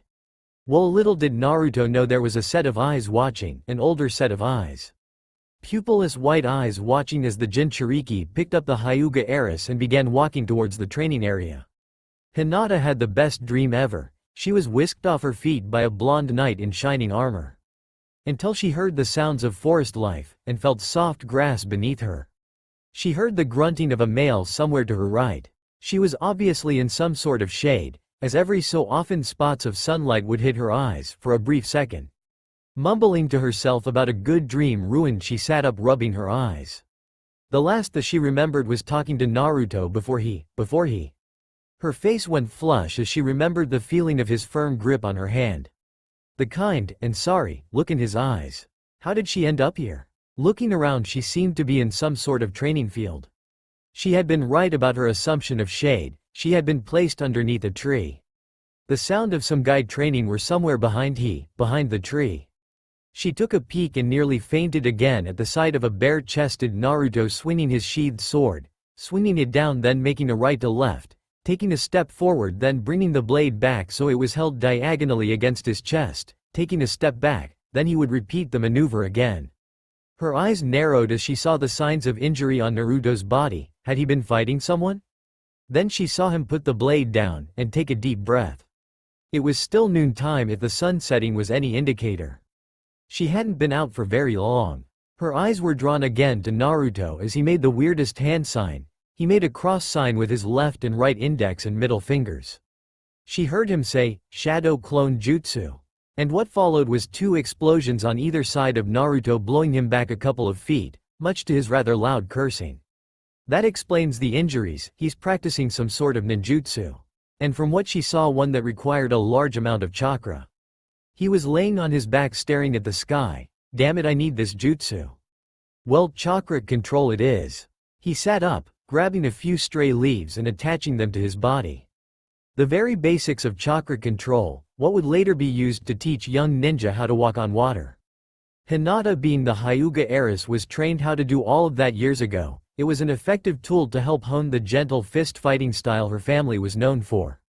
It makes sense for Naruto to require extra chakra control lessons. His chakra stores were almost bigger than two or entire classes combined, teachers included. Naruto had about 6 leaves attached to several different parts of his body.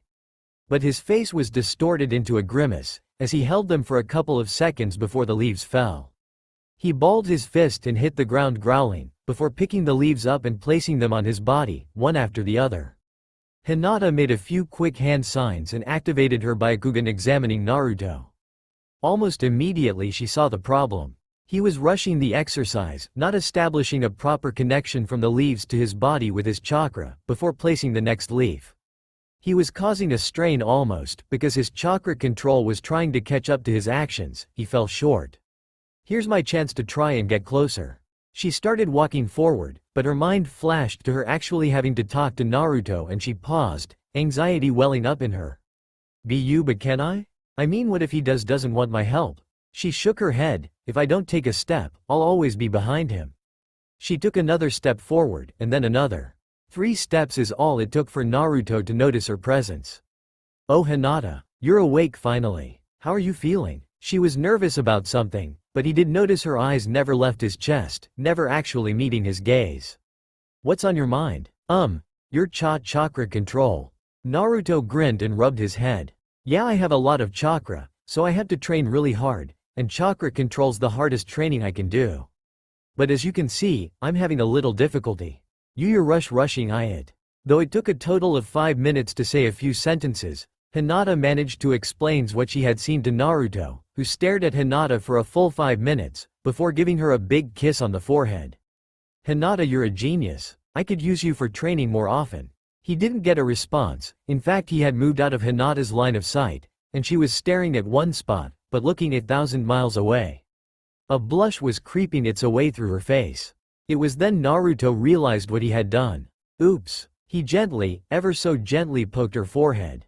Of course she fell back, fully erect like a statue, onto her back, not flinching, not blinking, not response whatsoever. I think I actually broke her this time. Well, I better find out where the Hyuga compound is. I don't think she'll be awake or even active for much longer. Great. Hokage-sama, what can I do for you? Sasuke's monotonous voice carried throughout the empty Uchiha compound. He had expected someone to show up, a teacher or maybe the principal, but definitely not the freaking Hokage himself. They were currently sitting in Sasuke's living room. Hello there, young Sasuke. You and I need to have a talk about your actions at school earlier. You seriously injured Naruto. Sasuke looked away. If you know what happened, then you know what he said. Sasuke being angry is not an excuse for the level of damage you intended to do to him. He's still your comrade. Peef, comrade? The Dobi's lucky I talked to him at all. Now Sasuke, I need you to understand, in this matter you meant deadly harm to another student. Those carry serious consequences. And why should I care? Up until a few days ago Naruto never took anything seriously. He acts like an idiot all the time with no care for how others think. He noticed the slight shift in Hiruzen's face. And do you know why Naruto acts out so much? Simple, because he wants to be the center of everyone's attention. He wants people to think he's going to be the greatest ninja ever without admitting he's nothing but a loser who can barely control his own chakra. So close to the truth, but thousands of miles away. What's that supposed to mean, Hokage-sama? It means you're wrong, Sasuke. Or at the least partly right. Naruto is a young boy deprived of attention by an entire village and almost his entire class. Acting a fool is the only way he knows for others to acknowledge him. Hiruzen stood up. He acts out so others will notice him. Even you must have noticed that most of the village hates Naruto. Yes, I have, Hokage-sama, but I can't figure out why. Everyone dislikes him, but no one is willing to talk about it. Why? A glint appeared in Hiruzen's eye. I'm not at liberty to say, Sasuke. But a smart boy like you? I'm sure you can figure it out. I will leave you with two things, Sasuke. Naruto is nothing like he appears to be. And finally, I will let you go with a warning, this time. The next time there will be serious consequences, the first of which will be your immediate expulsion from the Ninja Corp. Having said that, Hiruzen made a swift exit, one single memory playing through his mind. Are you so sure of that, sensei? Jiraiya turned his back to Hiruzen walking towards the door, because I'm starting to have trouble seeing who's in front of me, the professor or the Warhawk. That's all for now. If you enjoy this video, then please like, share and do comments.